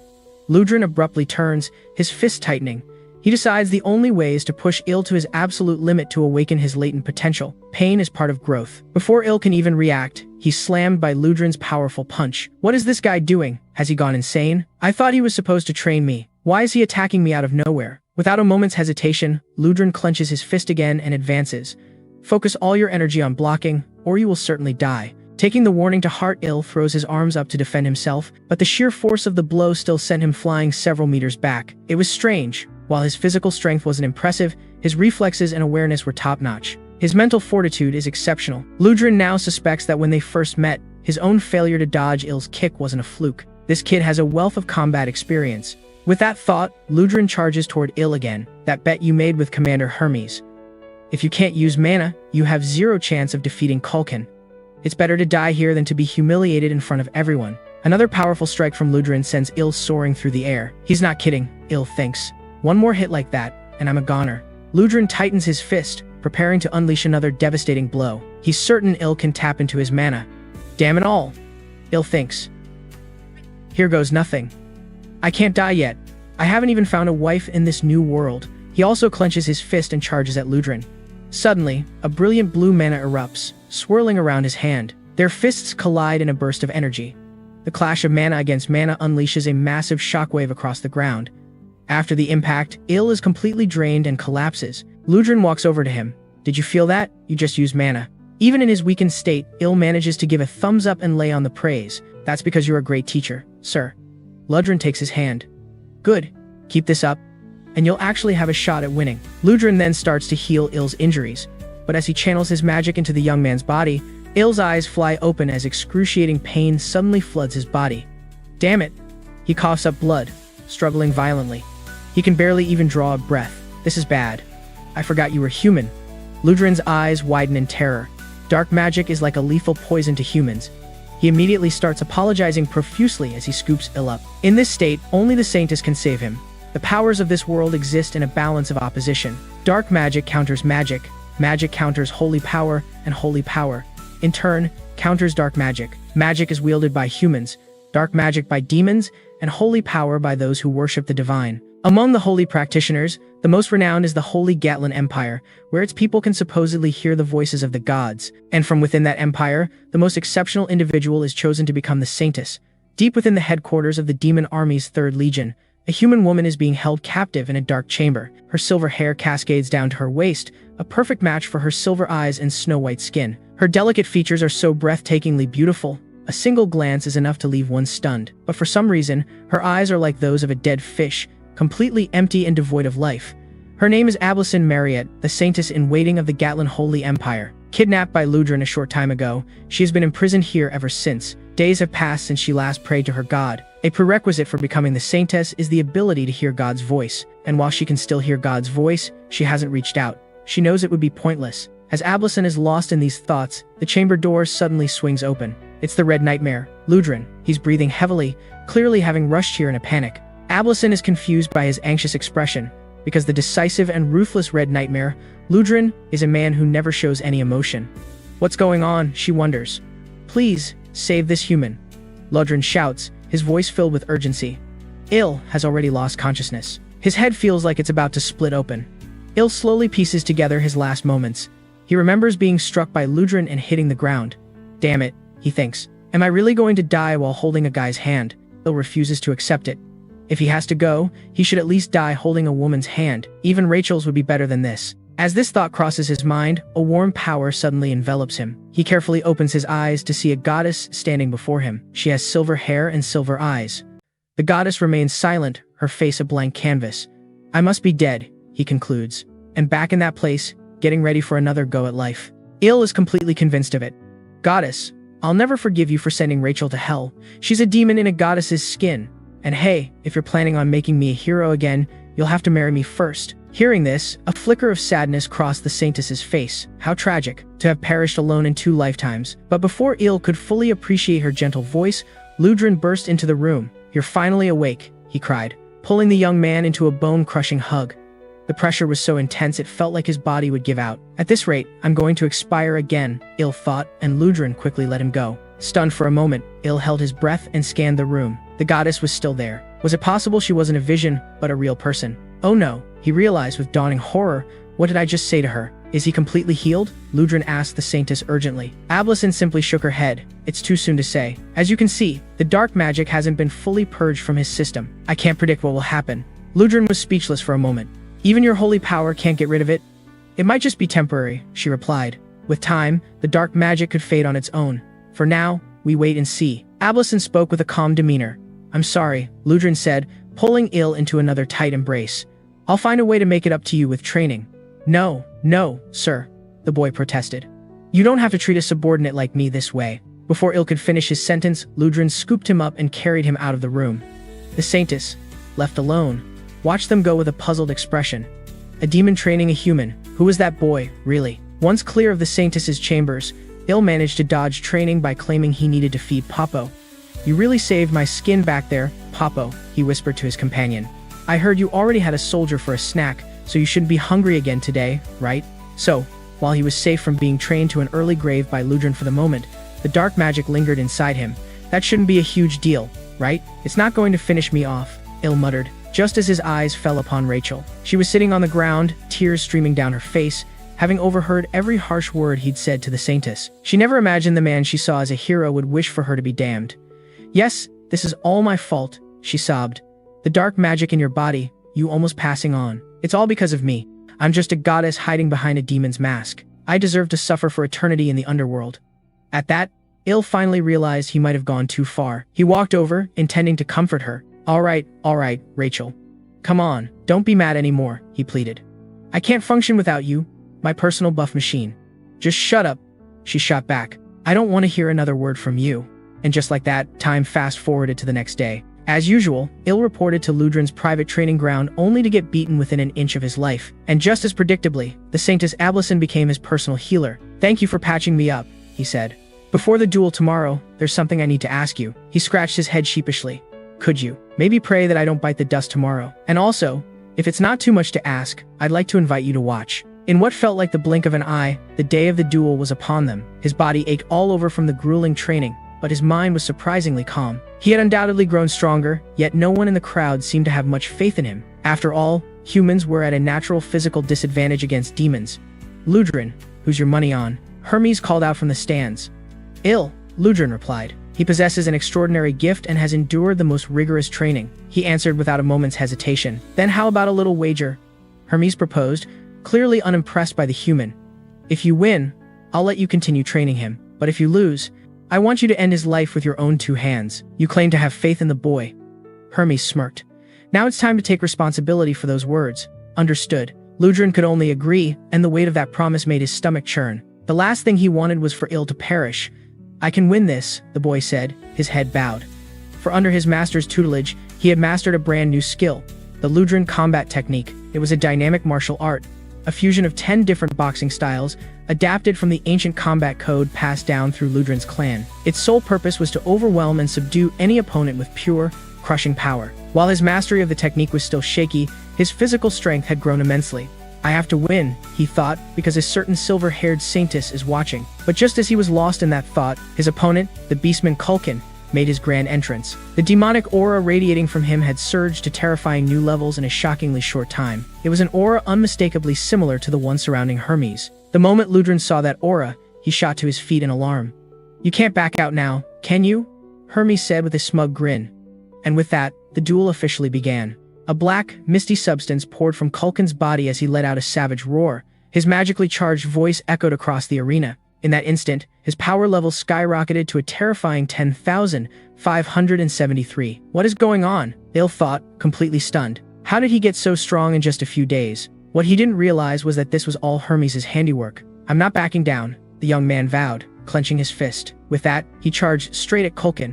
But just as he closed the distance, the beastman swung his massive iron club, smashing it into the ground with terrifying force and splitting the earth beneath it. Il twisted his body, narrowly dodging the blow, and then countered with an attack from another angle. His fist slammed hard into the beastman's face, but he knew a single strike like that wouldn't be nearly enough to end it, so he immediately followed up with his other hand. To his shock, however, despite taking the full force of the fierce attack, Culkin didn't even flinch, not taking a single step back. He counters with a swing of his iron club, which narrowly misses Il's left arm. After dodging, the young man looks up at his massive opponent, who, aside from a trickle of blood, seems completely unfazed. Before Il can even react, Culkin lunges forward with blistering speed. But to him, the movements are slow, almost predictable. Thanks to Ludren's training, he can now read his opponent's every move. Don't panic. He recalls his master's lesson. The true art of combat is the fusion of fighting techniques and mana, a combination that dramatically increases the destructive power of your attacks. It's not about brute strength. What truly matters is having the skill to end your opponent for good. Ludren's words echoed in his mind. His previous attacks were meaningless because he lacked the will to finish the fight. I get it now, he thinks, strike to end it. He clenches his fist, and a brilliant blue aura erupts around his hand. No matter who stands before me, I will take them down. Unleashing his Laden combat technique, a strike brimming with pure mana, he slams it directly into the giant's midsection, the intense shockwave tearing right through him. The blast is so powerful it makes the very earth tremble. When the smoke finally clears, a gaping hole has been blown clean through where Culkin's heart should be. The winner is declared, the underdog human, Il. The moment he hears the announcement, his strength gives out and he collapses to the ground. That single blow consumed nearly all of his mana. I did it, he thinks. I went right through his heart. But just as everyone believes the fight is over, a horrifying sight unfolds. A web-like substance begins to ooze from the wound, slowly stitching the massive hole in his body back together. This grotesque regeneration is far beyond anything a creature like Culkin should be capable of. His heart was obliterated, yet he's still standing. There's only one explanation. This is Hermes' doing. The realization dawns on him. She must have placed an immortality curse on the beast. In the stands, Ludren breaks into a cold sweat, while Hermes just smirks, thinking, he mastered that technique so quickly. His talent is unbelievable, but I saw this coming. In just a few seconds, Culkin is already back on his feet. What in the world? A curse? Rachel asks, completely bewildered. But if it is a curse, it can't last forever. The revived monster drools as he charges forward again. Il calmly observes his opponent, noticing that his attack patterns haven't changed. These predictable moves are easy enough to dodge, but just as he's about to sidestep, his legs give out at the worst possible moment. Unable to move, he's slammed into the wall like a cannonball. But in a desperate move, he grabs the brute's arm and twists with all his might. Despite the sickening crack of breaking bone, the cursed warrior doesn't even flinch. He violently hurls Il across the arena, the impact so severe that our hero momentarily loses consciousness. Damn it, he groans, feeling the sharp pain of broken bones all over his body. Stand up. You can do it. From the audience, Absin's voice cuts through the haze. That's right, he thinks. It's not over yet. Fueled by her encouragement, he forces his battered body to its feet. I can't embarrass myself in front of the girl I invited, he thinks. We haven't even had our first date. With that thought, an enormous wave of mana erupts from him. If my bones are broken, I'll just cover them with mana armor. Empowered by this new resolve, he moves again, launching himself high into the air and concentrating all his remaining power into his hands. Begone! His attack crashes down on Culkin's head, nearly caving his skull in. Yet somehow, the monster still stands as an eerie black mist seeps from his body. Il simply stares back with unnervingly calm eyes. His mind is now focused on only two things: victory and the date. He raises his fist again. This is my job. Come on, you muscle-bound freak. With that, he slams another devastating punch into Kulkan's head. Did you teach him that kind of mana control? Hermes asks Ludrin doubtfully. When his master shakes his head, a flicker of unease crosses her face. Then we need to be careful. That boy is a monster. Coming from her, a woman with the authority of a legion commander, that word carries serious weight. After all, besides the Demon King, no one dares challenge her position. Shortly after, the duel is declared over. When Il regains consciousness, he's back in Papo's quarters. How did the duel end? He asks, only remembering the part where he was relentlessly pummeling Kulkan. You won, a voice replies, and then the SSS healed you. Recognizing Rachel's voice, he quickly pulls up his hero system. He's stunned to find that from that one battle, he gained a full 12 levels and his stats have grown immensely. He even acquired a brand new skill called mana control. But the well-traveled goddess Rachel admits she's never even heard of it. It's normal that you haven't seen it, he teases. What's that supposed to mean? She shoots back. It's because the skill is extremely rare. Okay? Not because I'm ignorant. As the two bicker, Il notices a small, folded note lying beside him. Meanwhile, the Saintess Tess, the one who healed him, returns to her room. She gazes out her window, lost in thought. That boy, he's truly strange. Mastering mana in 3 days and learning combat techniques that take other knights at least a month to grasp. His potential is unfathomable. Elsewhere, Absin rubs her hands together, recalling a prayer she made a few days ago. Perhaps this is heaven's answer to me, she muses, or maybe it's just his own talent. But it doesn't matter anymore. He won. He might be the person I've been looking for all this time. Absin walks up to a door and knocks. A voice answers from within. Saintess Tess, she begins, I want to ask you a favor. I'd like to go for a walk. At that very moment in Papo's room, Il opens the note. The message is from Saintess Tess herself, inviting him for a stroll in the back garden. Il is practically vibrating with excitement. Wasting no time, he rushes to the meeting spot. Should I get her number first, or maybe we could write letters? Rachel, however, is not pleased about this late-night rendezvous. Don't be an idiot, she scolds. She's just messing with you. Let's just go back. But just as she says that, Il grabs her arm, sensing movement nearby. He looks over and spots Absin, flanked by 2 massive minotaurs. This development clearly disappoints him. He was hoping for a private date with Saintess Tess. They're my guards, she explains. I can't go anywhere by myself. From her explanation, he learns that the Saintess has essentially been a prisoner of the demon army. Let's just walk for a bit, she suggests. But with 2 minotaurs staring him down, Il is too on edge to say a word. You're a hero, aren't you? Absin asks, turning to face him. The question catches him off guard for a second, but he still nods. How did you know? He asks. In our world, she explains, only demons or heroes have black hair. Besides, your performance in yesterday's duel was incredible, so I'm convinced you're a hero. Flustered by the compliment, he lets out an awkward laugh. Can I ask you something too? He ventures. What do you think of me? A look of profound confusion crosses Absin's face, a rare display of emotion for her. She's clearly wondering what on earth he's talking about. Just as the tension becomes unbearable, Ludrin's voice cuts through the silence from afar. His arrival shatters the awkward moment. So, there you are, he says. The Legion commander wants a word. It's a total curveball, and just like that, the date Il had been so excited for comes to an abrupt end. Before he knows it, Ludrin has escorted him to Hermes' office. Well done, Hermes says, perched cross-legged on her desk and looking down at him. I watched that duel of yours very closely. Your recent accomplishments are quite impressive. She continues with a flick of her finger. Do you recall the proposal I made? Il nods immediately. Yes, you said I had to fight opponents of your choosing, and in return, you protect me during that time. That's right, she confirms. Il finishes his thought. And you said I should become a demon officer and work here. Hermes nods, satisfied. I'm telling you now, that was just an excuse. Frankly, I didn't expect you to last this long, so my plans have changed. She then gestures toward Ludrin. You said he would make an excellent demon officer, so this time, I think we'll try something different. No more dueling. Hermes hops down from the desk and slowly closes the distance between them. You see, our unit has its own independent cooking company. Recently, that cooking company suffered heavy losses, which means the executives aren't getting proper meals. So, starting today, you are the new commander of that unit. I'm giving you full authority to recruit new cooking soldiers however you see fit. Can you handle it? Knowing he can't refuse, Il replies, leave it to me. Congratulations on the promotion, company commander, Rachel teases later. A human hero, now an officer of demon soldiers. You must be thrilled, she needles. I am, he retorts without missing a beat.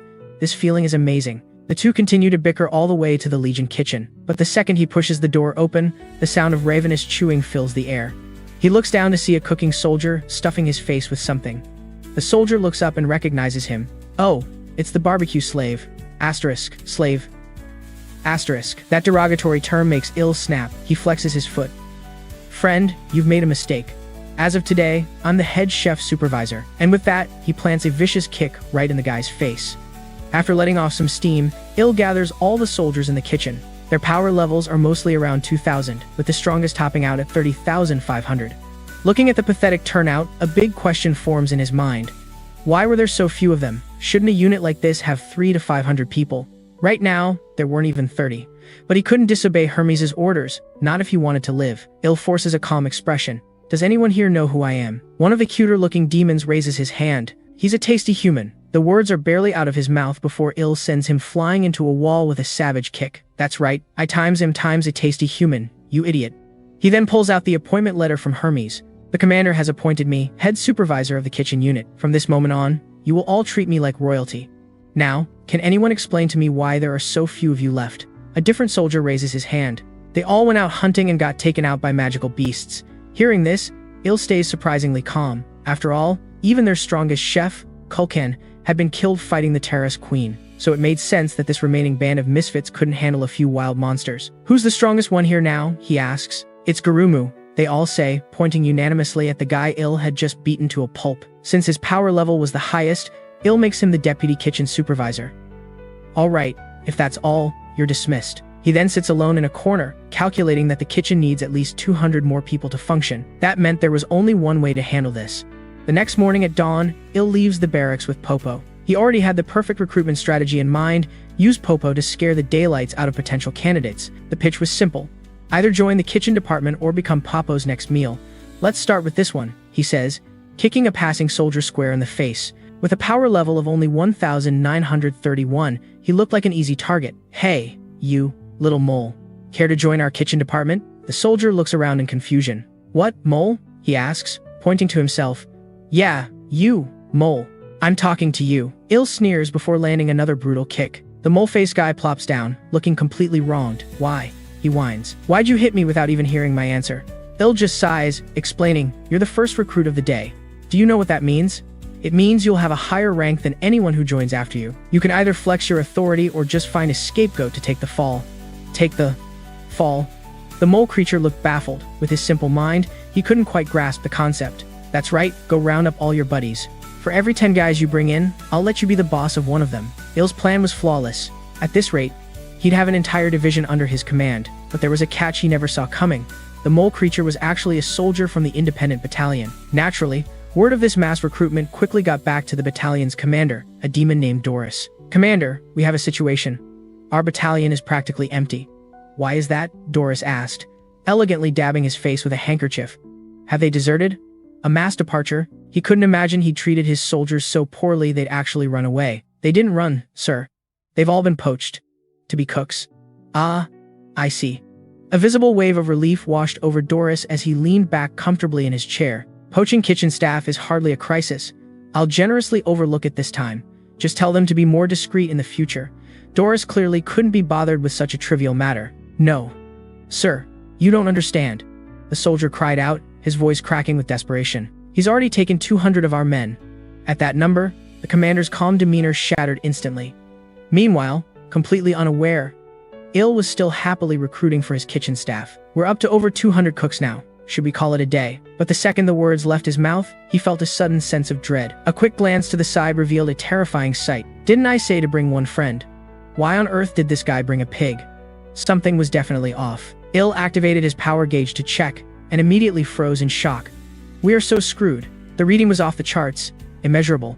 This guy's power level was over 50,000. Okay, new plan, pack it up quietly and make a run for it. But Il had barely taken 2 steps when a voice called his name. It was Doris. He had no choice but to turn around, plastering a calm smile on his face. Yes, sir.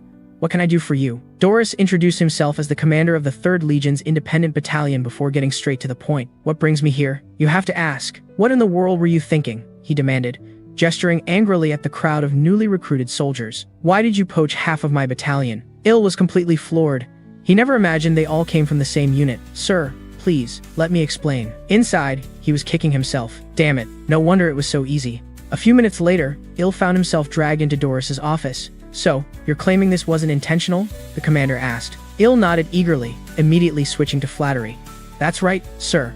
I was simply selecting the most heroic-looking soldiers I could find, and it just so happens they all belong to your outstanding battalion. Hearing this, Doris couldn't help but feel a flicker of pride. Commander Hermes seems to like this kid, he thought, so I probably shouldn't make too big a deal out of this. With that in mind, his stern expression softened into a smile. Well, if that's your selection criteria, I suppose I have no choice but to accept it. Really? Is that okay?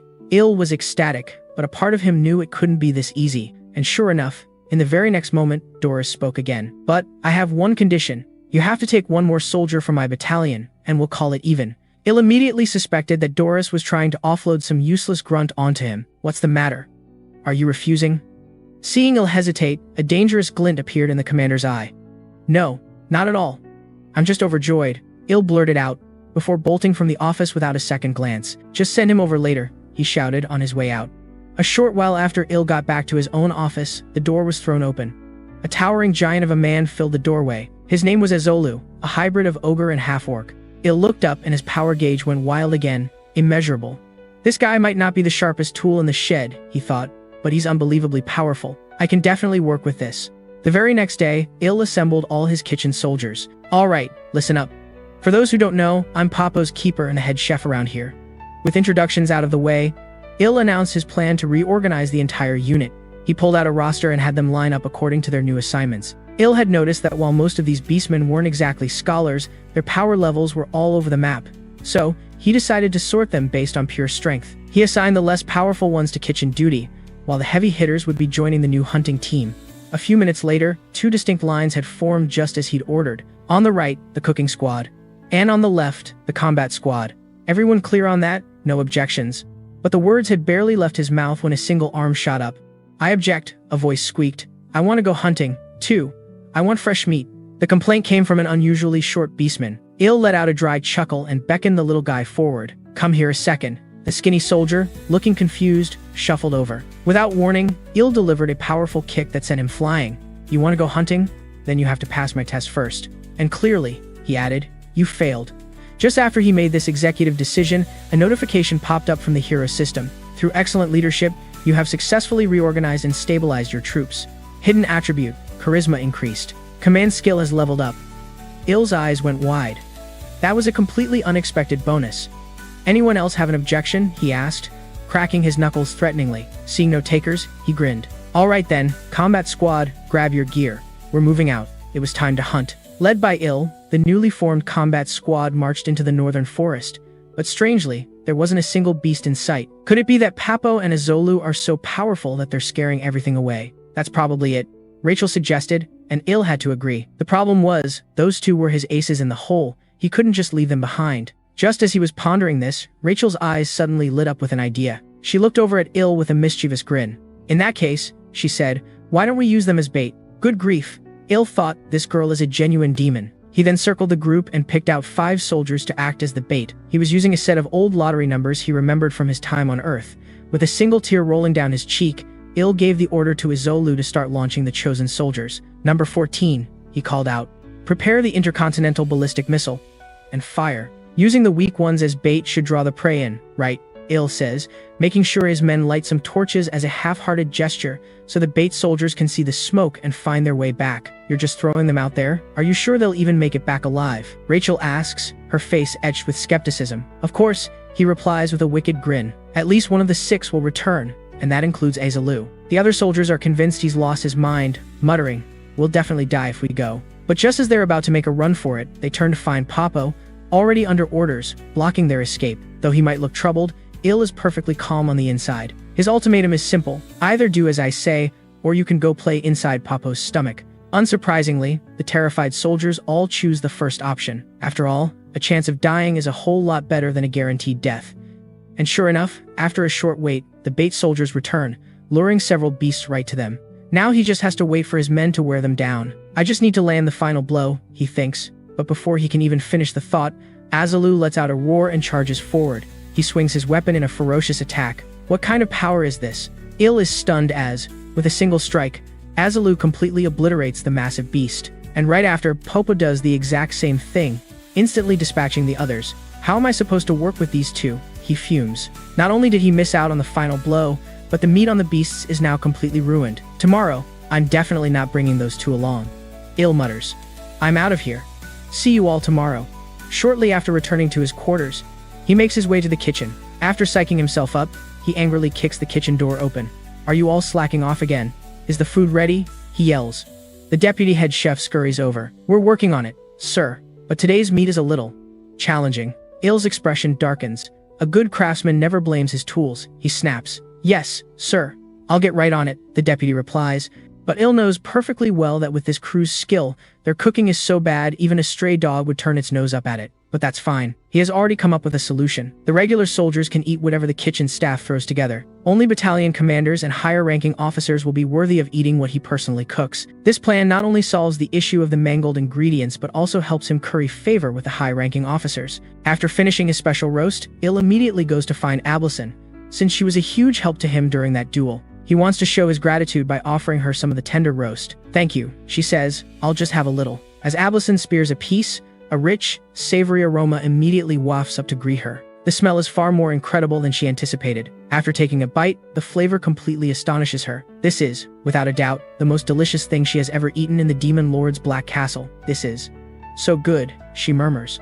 In no time at all, Abelson has devoured the entire plate. As Elle picks up the empty dish to leave, she suddenly speaks up, asking if he has any plans for after he leaves the Demon Lord's castle. Get married and have kids, he blurts out without thinking. Abelson freezes at his answer. She had expected someone like him to have much loftier ambitions. I see, she says coolly. You may go. It doesn't have to be the village chief's daughter, you know, he adds shyly. Then he turns the question back on her.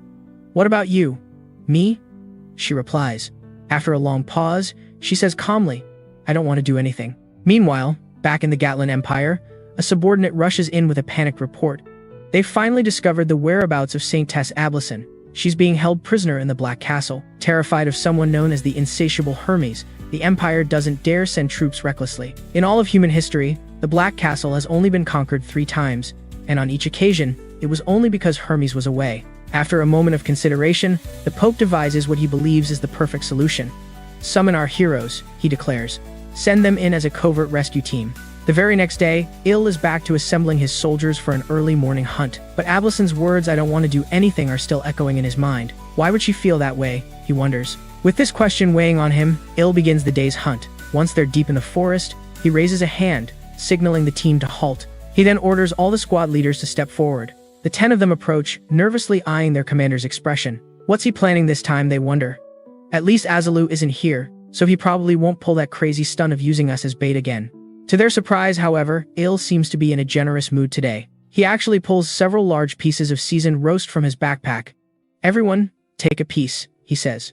What are you just standing there for? I said eat. If you don't, you'll be feeding Popo instead. We'll eat, they stammer. The squad leaders tearfully stuff the meat into their mouths. These huge, burly men devour the fist-sized chunks in less than a minute. Head chef, what is this? One of them asks. It's absolutely delicious. Another squad leader's eyes start to well up with tears. We made the right choice joining the kitchen troops. The head chef is such a great guy. We promise we'll work harder from now on. Can we have another piece? The squad leaders are all shouting excitedly, their faces flushed, but Il just raises his index finger and wags it gently. The taste testing is over, he announces. Now, the game begins. Your mission is to capture beasts alive. The squad that captures the most will have the honor of dining with me tonight. What are you still standing around for? Go! As soon as the words leave his mouth, a desperate competition for more of that incredible roast begins. The squad leaders all charge off into the woods. All creatures are ruled by their desires, Il muses. During that day's hunt, he manages to raise his own level to 224. So, head chef, a soldier asks later, which squad won? Il turns and announces that the Wild Wolf squad are today's champions. They will get the chance to eat roast tonight, he declares. As for the losers, better luck next time. Meanwhile, inside the dark fortress, demon soldiers lay in pools of their own blood. They had all fallen to a single assailant. Moments later, that same individual arrived at the chamber where Saintess Abson was being held captive. He then pulled back his hood. Saintess Abson, I'm here to rescue you. This was the operative sent by the Pope, a hero who worked in the shadows of the Holy Empire, Oswald Geffen. But surprisingly, after he explained his purpose, Abson refused his help and demanded that he leave immediately. Geffen just scratched his head with a smile, slowly approaching her and explaining that this was his mission, one he had to see through. Yet, she still refused, bringing up the name of the voracious eater, Hermes. If you don't leave, I'll use my holy power to alert her. But before she could finish, a heavy punch from Geffen landed squarely in her gut. Sleep well. When you wake up, you'll be back in the Empire. He held her tightly as a wave of suffocating dizziness washed over her. How can he wield holy power, she thought. No, I can't go back to that place. Just as Absin was about to lose consciousness, a fist the size of a sandbag slammed into Geffen's face. Get your filthy hands off her, you bastard. It was ill. He had put nearly all of his strength into that punch, but Geffen didn't even flinch. A guy radiating dark magic. Interesting. You look more human than you are, Geffen sneered. Nice moves, but your magical power is seriously lacking. Before he could finish his taunt, Il lunged forward again, unleashing a whirlwind of potent magic. The boy's movements were far faster than Geffen had anticipated.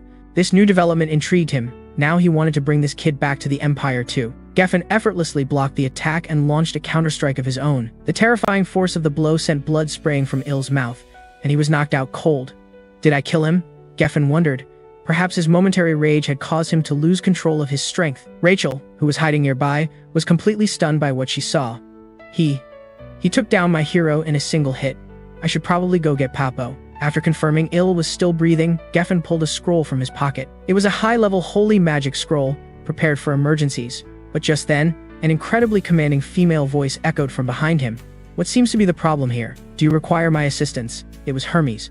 Geffen hadn't sensed her presence at all. He suppressed his shock and spun around. Voracious Eater, Hermes. She smiled. That title is so impolite. Perhaps gourmet would be a more fitting description. Hermes quipped with a playful smile. In stark contrast to her casual demeanor, cold sweat began to pour down Geffen's face. Can I win? He thought. The Pope had warned him repeatedly to avoid a confrontation with the Voracious Eater at all costs. At the time, Geffen had scoffed at the warning. But now, standing face to face with the legendary demon, he finally understood the Pope's urgency. I can't sense any demonic energy from her at all. Even this close, he couldn't detect her presence. That wasn't a good sign. It meant the gap in their power was immense.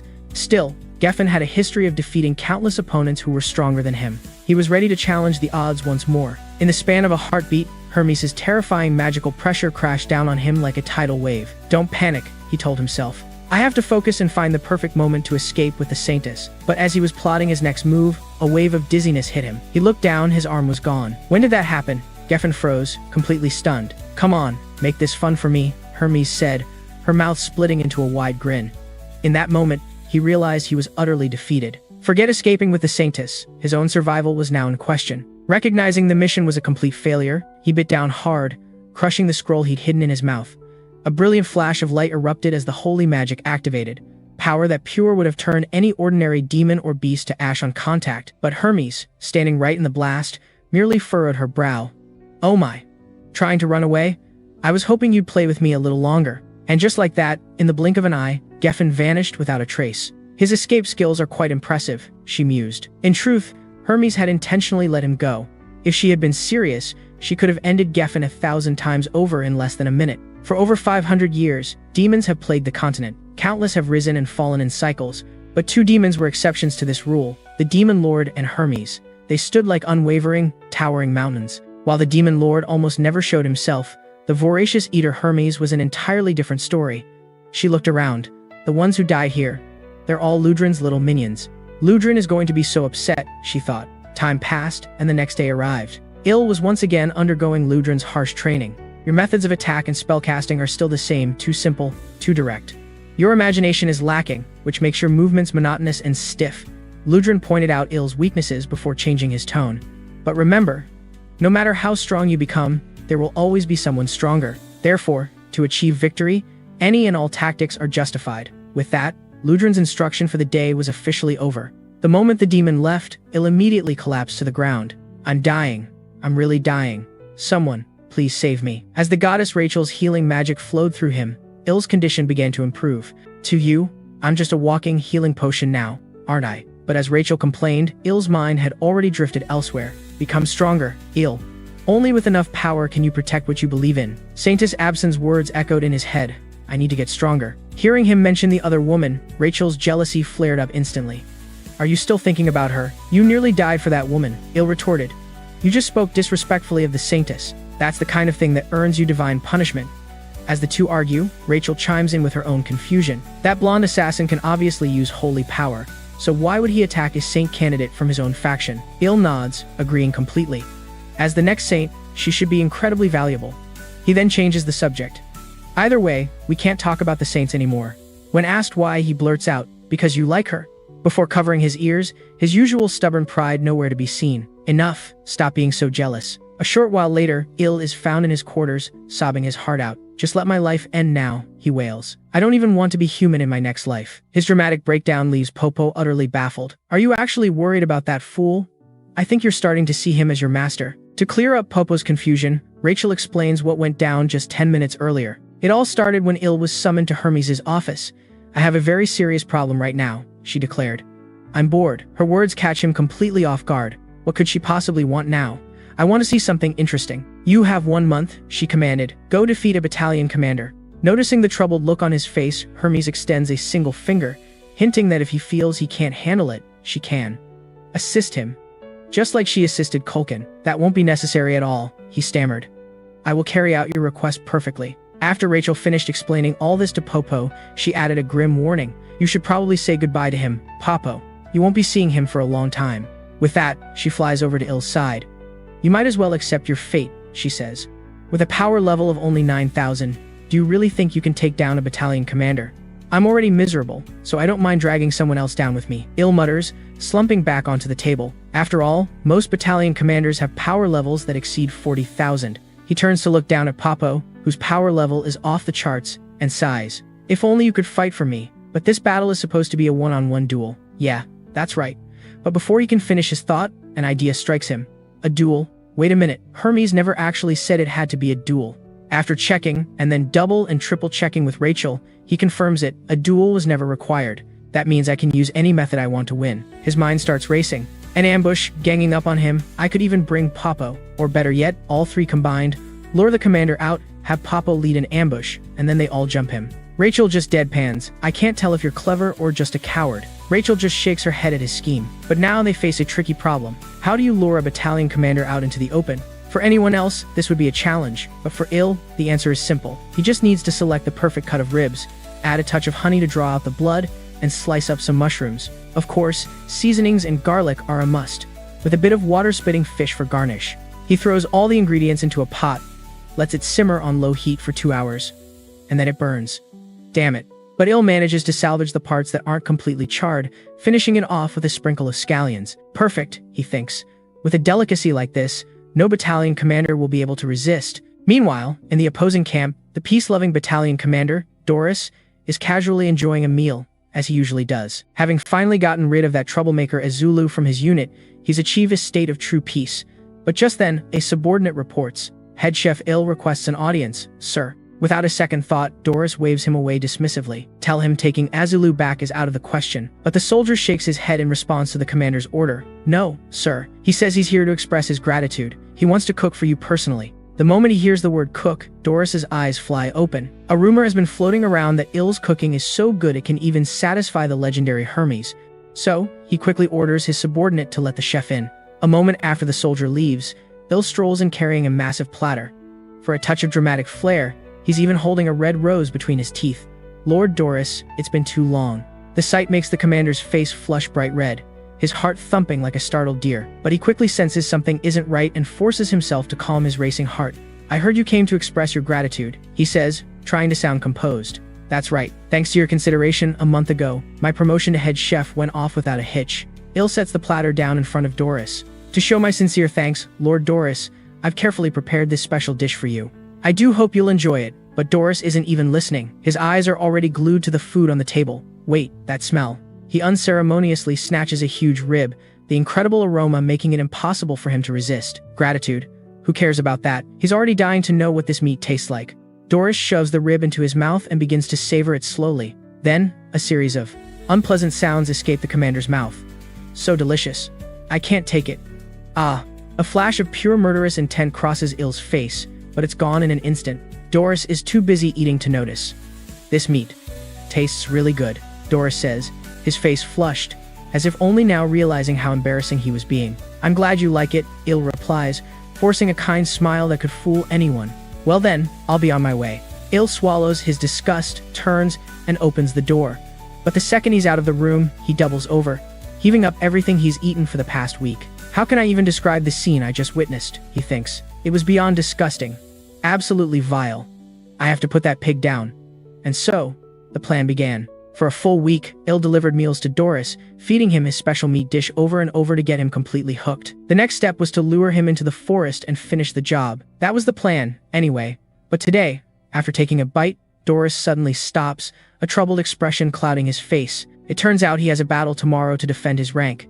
If he loses, he's out as battalion commander.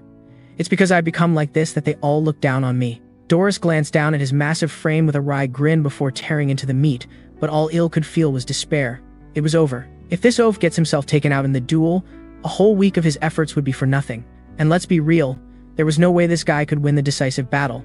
You should have kept yourself in shape, you oaf, Il wanted to scream, grabbing the big demon by the collar. But just then, Doris's voice cut in. If you have the time, I'd appreciate it if you came to watch. You're my good luck charm. Fine, Il nodded, silently praying in his heart. Please let the challenger be even more pathetic than Doris. The next day, looking completely exhausted, Il showed up at the dueling arena. He tried to stay positive. Maybe the big guy will have a sudden power-up and turn into some kind of super demon. But what kind of super demon weighs over 800 pounds? Impossible. He didn't even believe his own half-hearted attempt to cheer himself up. Inside the arena, it took Doris a full 30 minutes just to lumber up the stairs to the platform. But seeing Il in the stands made him feel like it was all worthwhile. My lucky charm, you actually came. His opponent was a hulking, powerful demon with the head of a deer. Clearly, Il's prayers had backfired spectacularly. Soon, the referee gave the signal, and the duel was on. The deer-headed demon struck first, moving with blinding speed, but he stopped dead the second he made contact with Doris. In a shocking twist, Doris, who looked like he could barely walk, had enough raw strength to completely halt his opponent. He then planted his feet and unleashed his power. The brutal attack instantly shattered the entire dueling arena. Even Il, watching from far away in the stands, was almost sent flying by the aftershock. Il knew right then that the fight was over, and the victor was the demon Doris. After the duel, he headed back to his quarters. Having seen Doris's true power, he was certain that Popo couldn't beat him alone. Therefore, Il had to change his plan. He needed to find stronger creatures deep in the hunting forest to help him take down Doris, like the Taurus Queen, for instance. Thanks to the hard work of his cooking soldiers, he had a good grasp of the situation in the area. A look of pride crossed his face. Hero, are you planning to? That's right, Il cut in. You know what they say, the enemy of my enemy is my friend. On the third day in the back mountain forest, Rachel covered her mouth, looking like she might be sick at any moment. After cramming the Beast Encyclopedia for 3 days straight, the sheer amount of information had fried her brain. Before I puke, let's just get a move on, she urged. The hero nodded and pulled out a map. The first target is 1 kilometer from here. The cooking soldiers marked a monster called a Simabi Bufi. Rachel quickly chimed in. In the ancient language, that means forest worm. There are also 2 other monsters that look similar, the Mosby and the Estinibia. But that idea was shot down immediately. As Rachel explained, the creature wasn't very strong and wouldn't attack people unprovoked. See that? She bragged. Isn't this goddess amazing? You can call me the beast expert. Il was stunned for a moment. Ah, right. Of course. You're not just talented, you're a genius. He mused that even empty-headed people learn fast. Soon after, Il gathered all the kitchen soldiers. He studied the map intently, and one spot caught his eye. It was marked, covered in steel-like scales, dragon-shaped. But Rachel pointed out that there were tons of dragon types, and that description alone wasn't enough to go on. In Il's mind, dragons were supposed to be the strongest beasts out there. So, he decided he had to see it for himself. Once they arrived in the dragon's territory, Il gave the kitchen soldiers their mission for the day. We're clearing this place out. No need to capture them. Hunt them on sight and eat them on sight. His decision sent a jolt of excitement through the soldiers like never before. Whoa, the head chef finally gets it. We're gonna eat fresh meat till we pop. Meat! I want meat. They cheered. Wasting no time, they began hunting a huge number of beasts in the area. In sharp contrast to the soldiers' excitement, Il was looking restless. Why hadn't the Beast Lord shown up? He figured that with so many of its underlings being taken out, the big boss should have appeared by now. So, to avoid wasting the whole day, he decided to up the ante, ordering his soldiers to start fires and roast all the hunted beasts right then and there. And sure enough, not long after the barbecue started, the ground began to tremble. At the same time, Il's eyes lit up. Is it coming? He wasn't sure what it was, but he could sense something massive approaching. Before long, a beast smashed through the trees and revealed itself. Its eyes were blood red. It stood a terrifying 5 meters tall with a dragon-like head, and its body was covered in black scales. Il immediately activated his power gauge. Power. Immeasurable. It was off the charts. Perfect. This one's strong enough. Rachel identified the creature as a Nadri, whose fighting ability was equal to that of a battalion commander. A giant dragon. Run! The cooking soldiers scattered in terror, but Il just smirked. This is how we'll beat Doris. Everyone, I'll take the lead. With that, he took off at top speed. Meanwhile, Ludrin was called into Hermes' office. What has Ella been up to lately? Hermes inquired. Ludrin replied that he was doing his usual job, carrying out his duties as head chef. Hermes found that suspicious. Il has been acting way too peaceful lately.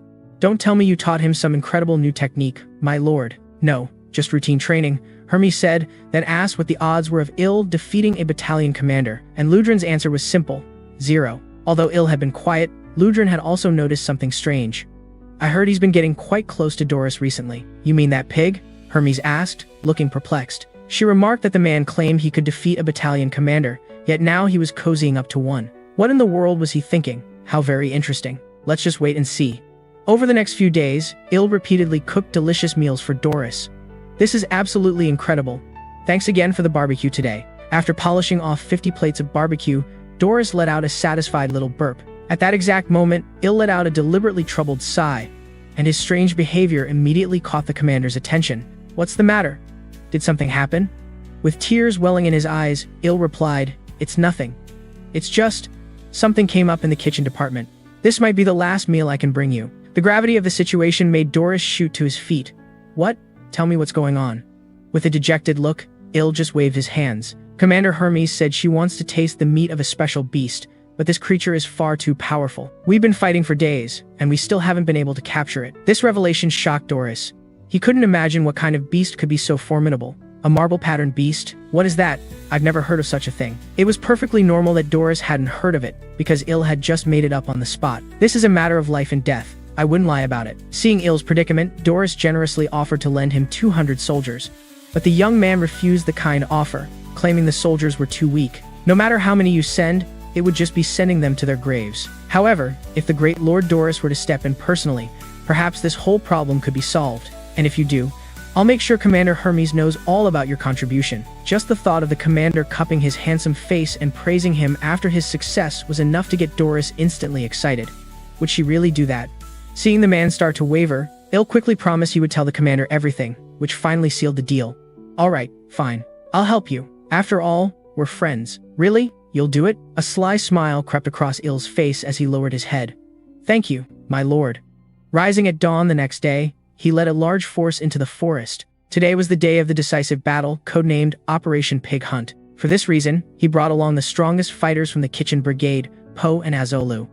Although there was still time before Hermes' deadline, they decided to move early. Il headed toward Doris's troops, and soon the two sides met up before proceeding into the forest together. Not only did Doris show up, but he brought every single soldier from his battalion, proving just how seriously he was taking this. But this wasn't exactly good news for Il. This was far too many people, over 500 soldiers. Well, Nydrake, you're no coward either, right? Il could only try to reassure himself. After venturing deep into the forest for what felt like an eternity, the ground suddenly began to tremble violently. Il gulped nervously. That's it. It's coming. Good. Time to stretch these muscles. Doris stretched his arms and leaped down from his carriage. At that same moment, Nydrake came crashing through the trees, its thunderous roar echoing across the entire landscape. The beast's strange cry made Doris frown. So, that's the so-called marble-patterned beast, but I feel like I've seen it somewhere before. The commander seemed lost in thought. He must have seen Nydrake somewhere in the past. Il quickly broke his train of thought. Don't all beasts look pretty much the same? Ha ha, I suppose you're right. Fortunately, Doris was easily swayed. Alright, I'll take care of this thing. Just make sure you report my heroic deeds to the commander. With that, Doris charged forward alone. Of course, I'll personally report every last detail to her. A slight smirk played on Il's lips. Soon, Doris and Nydrake were locked in combat. Every time their attacks clashed, earth-shattering booms erupted, cracking the ground and shattering rocks. My lord hero, when are we making our move? At this rate, that pig is actually going to take down Nydrake, Rachel whispered from within Il's arms. But his eyes were wide with surprise. He never imagined Doris would make such a ruthless decision, sacrificing his own battalion to absorb Nydrake's attacks while he remained virtually unharmed. But just as the battle was reaching its climax, a soldier suddenly came running over in a panic, screaming that another beast was attacking. This threw Il's entire plan into chaos. But isn't this Nydrake's territory? By the laws of nature, beasts don't typically invade each other's domains. A moment later, the ground split open and a gigantic worm-like creature burst out. That's Cimabue. Rachel instantly recognized it and cried out. Why did that thing show up now of all times? Il roared in frustration. However, that wasn't the last of them. One after another, the dominant beasts from all corners of the forest began to appear. This was completely outside of his calculations. Realizing he was outmatched, Doris immediately ordered his soldiers to retreat. Meanwhile, Rachel grew tense. My lord hero, what do? We can't let him get away. Il knew that if Doris escaped, he would be the one to pay the ultimate price. He took a few deep, desperate breaths to calm himself, then slowly uttered 2 words. Ladrin combat technique, first form. Huh? What are you talking about? Doris looked utterly bewildered. But in less than 1 second, Il's heavy fist had already slammed into his gut. Cancel that order. We are not falling back. Il's voice thundered over the battlefield. Listen up. There is no retreat. Fight for your lives, because only the survivors get to enjoy the victory feast. His thunderous voice echoed through the chaotic forest. Meanwhile, the injured demon, Doris, was lost in thought. What truly enrages a demon? Is it being beaten to a pulp? No. Or losing a battle for command? Still not it. The ultimate fury comes from being betrayed by insignificant humans. He had shown the man kindness, and this is how he's repaid. Doris was so enraged he was on the verge of losing his mind, wanting nothing more than to charge forward and rip Il to pieces. Il.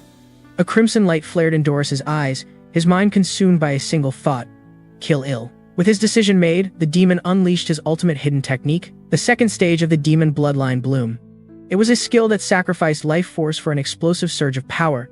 Il was completely floored, and even Rachel screamed at him to run for his life, but the demon's attack was indiscriminate and deadly. His battle aura erupted outwards from his body, and the nearby beast, Simabuofi, was killed instantly. Luckily, Il was far enough away to avoid the worst of it, but Doris's fury hadn't lessened one bit.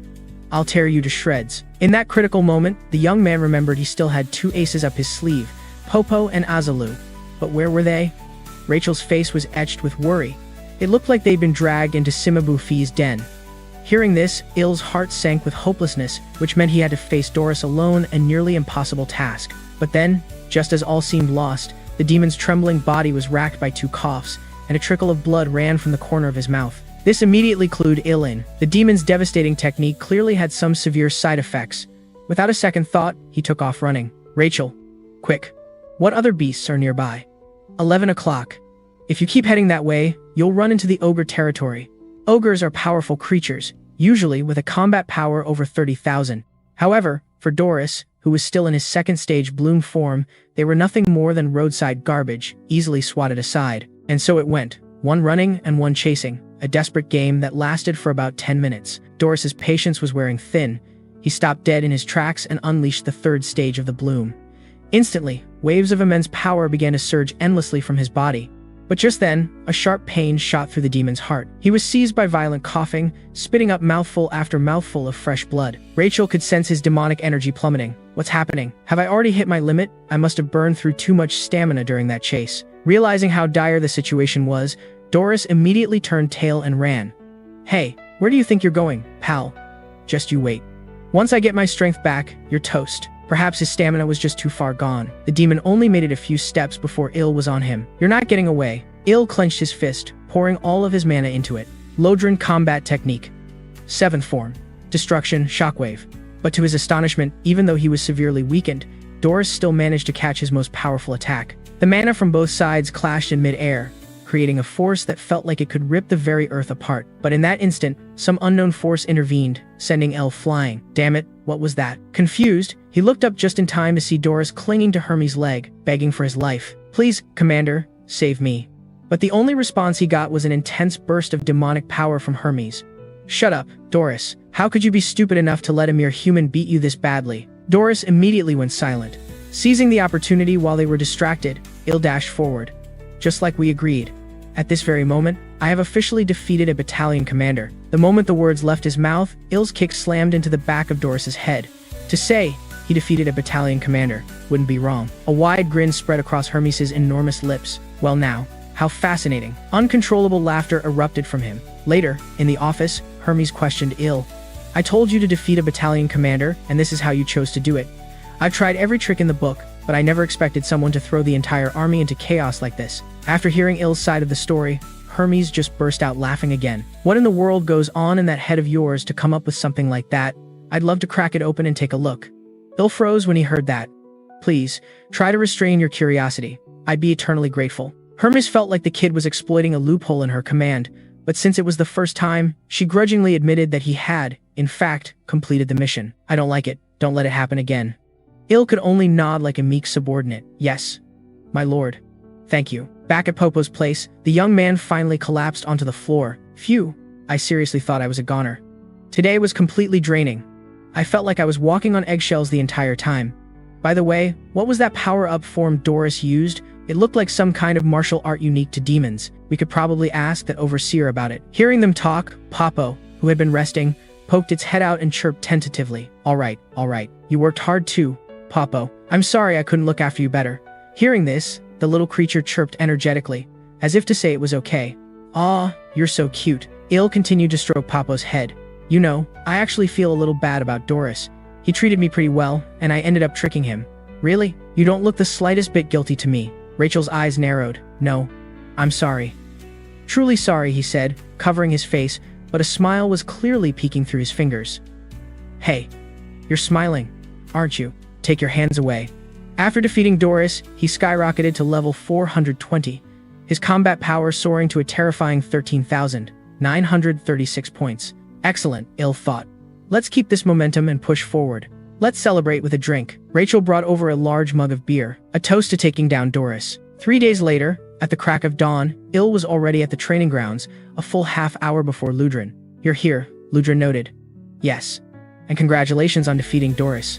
Thank you. The young man slowly approached, seizing the chance to ask, Ludrin, do you happen to know anything about battle aura? Ludrin paused, considering the question with his eyes closed before giving a slow nod. The timing is a bit early, but if it's you, it should be fine.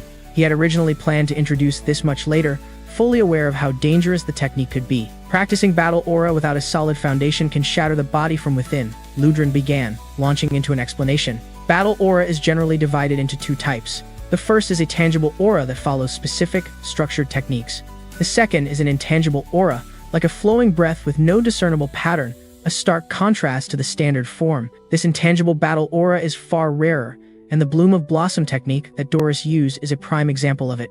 As Il processed this, he began to categorize the information. The first type was essentially an attack skill, while the second functioned more like a buff. Ludrin went on.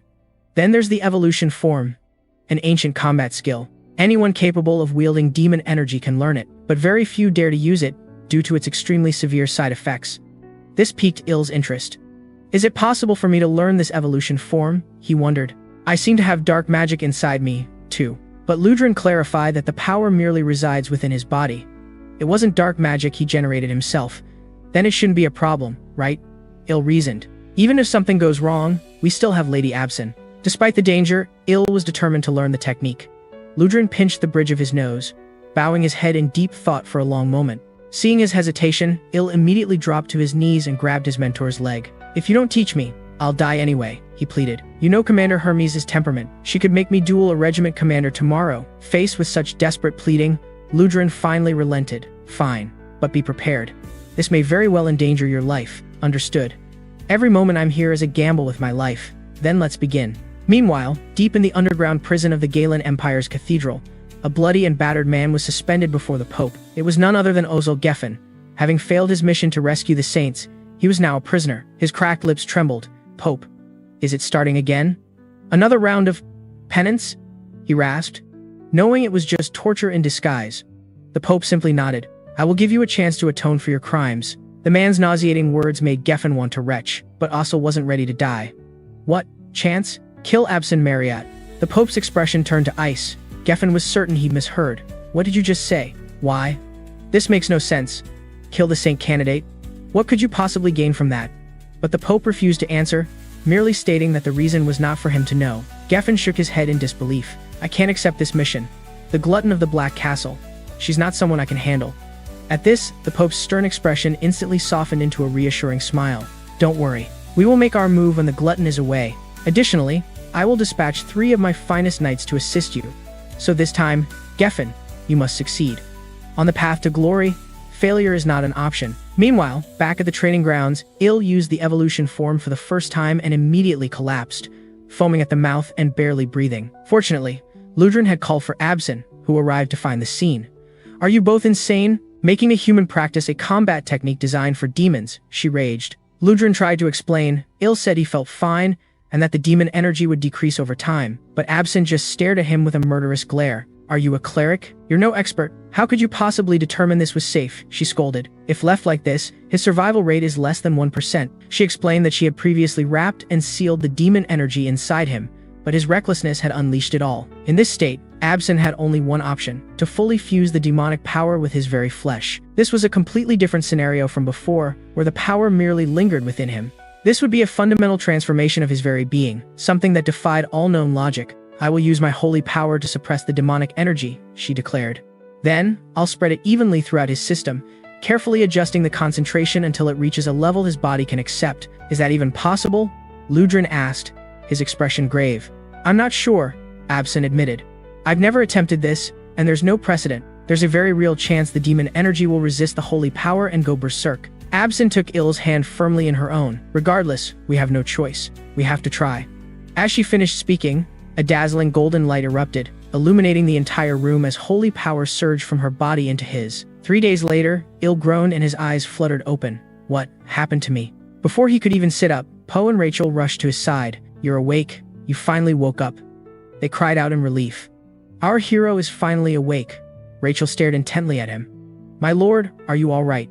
I'm fine, he answered weakly, his memory hazy after the moment he started learning the evolution form, but his body feels fine. Il pulls up his status screen, and just as he suspected, his worst fear has become a reality. That strange box symbol on his status screen has transformed into demon energy. He thinks to himself, I'm really done for this time.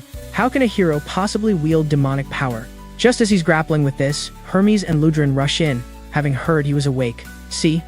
I told you he'd wake up, Hermes says, intrigued after hearing the whole story from Ludrin. So, you tried to convert demon energy into human power? Such a fascinating idea.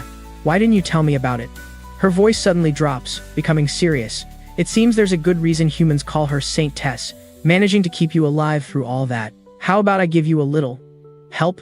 In an instant, a sinister smile spreads across Hermes' face as she steps towards him, unleashing her magic. Before Il can even back away, a massive surge of power floods his body. Overwhelmed by excruciating pain, his consciousness begins to fade. Don't worry, Ludrin, she coos. He'll be fine. It's all right, just sleep it off. You should feel honored. With that cryptic final word, Il's world goes completely dark. The demon lord has summoned me, Hermes tells Ludrin. I have to go, but there's something I need you to do for me. In what feels like the blink of an eye, 3 days pass. Since Hermes left, Il has made a surprisingly quick recovery, thanks entirely to the efforts of Absin, who has been meticulously caring for him. Thank you, Lady Absin. Don't thank me, she replies. It was your own willpower that pulled you through. Then, she quietly adds, you are my only hope. The statement leaves the young man completely baffled, but she refuses to elaborate. Today's treatment is finished. I have to go now, he wonders. Lady Absin. Why does she keep saying these strange things? What exactly is she hiding from me? As soon as Absin leaves, Il finds Ludrin and insists on continuing his training. Are you sure you're ready for that? Ludrin asks with a concerned look. Lady Absin said it's fine, as long as I don't use any magic. As Il speaks, Ludrin's mind is already elsewhere. It's been 3 days since Commander Hermes left for the annual meeting at the Demon Lord's castle, but for some reason, I have a really bad feeling about it this year. Ludrin. Il has to call his name several times before he snaps out of it. You've been really busy lately, haven't you? You're shouldering all the Legion Commander's duties. Is there anything I can do to help? Ludrin just shakes his head. It's fine. The commander will be back soon, so don't worry about me. Just focus on getting better. Touched by his words, Il bows deeply. Yes, sir. I understand. Seeing the determined look on the young man's face, another thought crosses Ludrin's mind. The kid has definitely gotten stronger, though he doesn't seem to realize it himself. Could this be his body evolving as it adapts to the demon energy? It seems his physical form is strengthening to handle the demonic power. Just as he's pondering the source of this growth, Ludrin's expression suddenly freezes. This is holy power. Here, in the headquarters of the Demon Army's 3rd Legion, inside the Black Giant Star Fortress, he can actually sense holy power. And while the Saintess candidate Absin is here, this energy is definitely not hers. Someone is trying to conceal it. He can sense 4 sources of holy power lurking in the shadows. If he wasn't so exceptionally sensitive to it, he might have missed the anomaly completely. Looks like we have company. Ludrin's sudden declaration startles Il.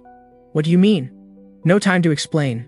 Stay put. And with that, he rushes off in a specific direction, leaving Il completely bewildered. The invaders are advancing slowly, likely to conceal their movements, and the infiltration is going off without a hitch. Is this because the glutton isn't around? One of them wonders. The man's name is Geffen. Unlike his relaxed companion, he is much more cautious. Keep your voice down, he hisses. The glutton might be gone, but there's another monster in this castle they call the Red Nightmare. And right as he says it, Ludrin appears, cutting them off. The 4 invaders, clad in black hoods, are clearly stunned by his sudden arrival. It's him, the Red Nightmare. His demonic power is off the charts. Everyone, be on high alert. Geffen, their leader, immediately barks out orders. Lucas, Nell, you go find Saint Absin. Orca, you're with me. We'll take on the Red Nightmare. Looking into the man's eyes, Ludrin can't help but frown. This guy is at least at the division commander level. OL Geffen. Completely immersed in madness.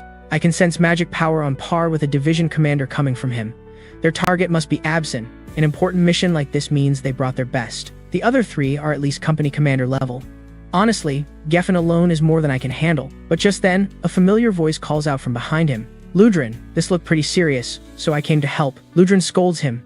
Didn't I tell you to stay put? But inwardly, he's relieved. Listen up, Il. Their target is the Saintess. As he speaks, Ludrin rips off his necklace and tosses it to the young man.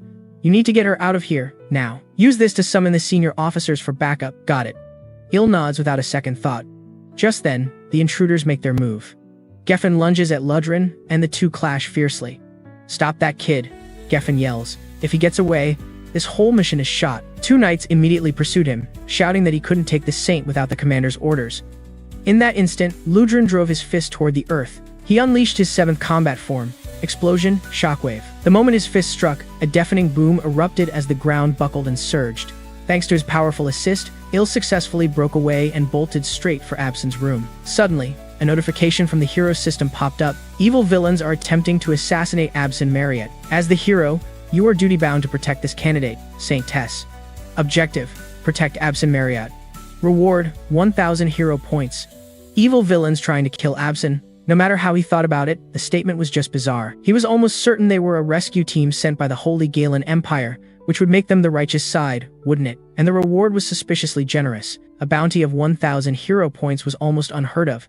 Shaking his head to clear the confusion, he burst into the saint's room, greeted by shouts of, "Humans! Humans have invaded again. It's the same ones from last time. We have to get out of here. Now!" Holding Ludrin's necklace, the minotaurs guarding the saint didn't obstruct his path. The invaders are here. By Ludrin's command, we'll defend this place to our last breath. Human, take the saint and run. The situation was critical, so Il didn't hesitate to scoop Absin into his arms. Please forgive the intrusion, he said. Meanwhile, at the Demon Army's 3rd Legion headquarters, Commander Royal was in the middle of a conference with his officers. 2 commanders were currently stationed at the Black Castle, each overseeing 5 battalion commanders. But since Doris had fallen in battle, only 9 were left. The meeting was abruptly interrupted when a goblin burst in with an emergency report. It's an emergency. A human arrived carrying Ludrin's necklace. He's saying humans attacked the castle to hunt the saint. Baffled, Commander Royal went out to meet this human personally. The commander's appearance was indistinguishable from a human's, and Il recognized him immediately. He was the high-ranking demon who had presided over Doris's selection battle. Explain everything to me, in detail. Il presented Ludrin's necklace and recounted the recent events. After hearing the story, Royal looked utterly baffled. Humans are trying to kill the saint? How is that even possible? But just a second later, his head snapped up as if he heard something, and he bellowed, "Everyone, get down." Sure enough, 2 dark shadows suddenly dropped from the sky. They were aiming directly for the saint. Royal immediately cast action restraint in an attempt to bind the assailants, but they were out of his range. He knew he couldn't reach them in time. Just as the hero quest had warned, this group's true purpose was to assassinate Absin, not rescue him. Their sharp blades whistled through the air, poised to pierce anything in their path. He unleashed Ludrin's 7th combat form, Explosion Shockwave. At the most critical moment, Il's attack slammed into the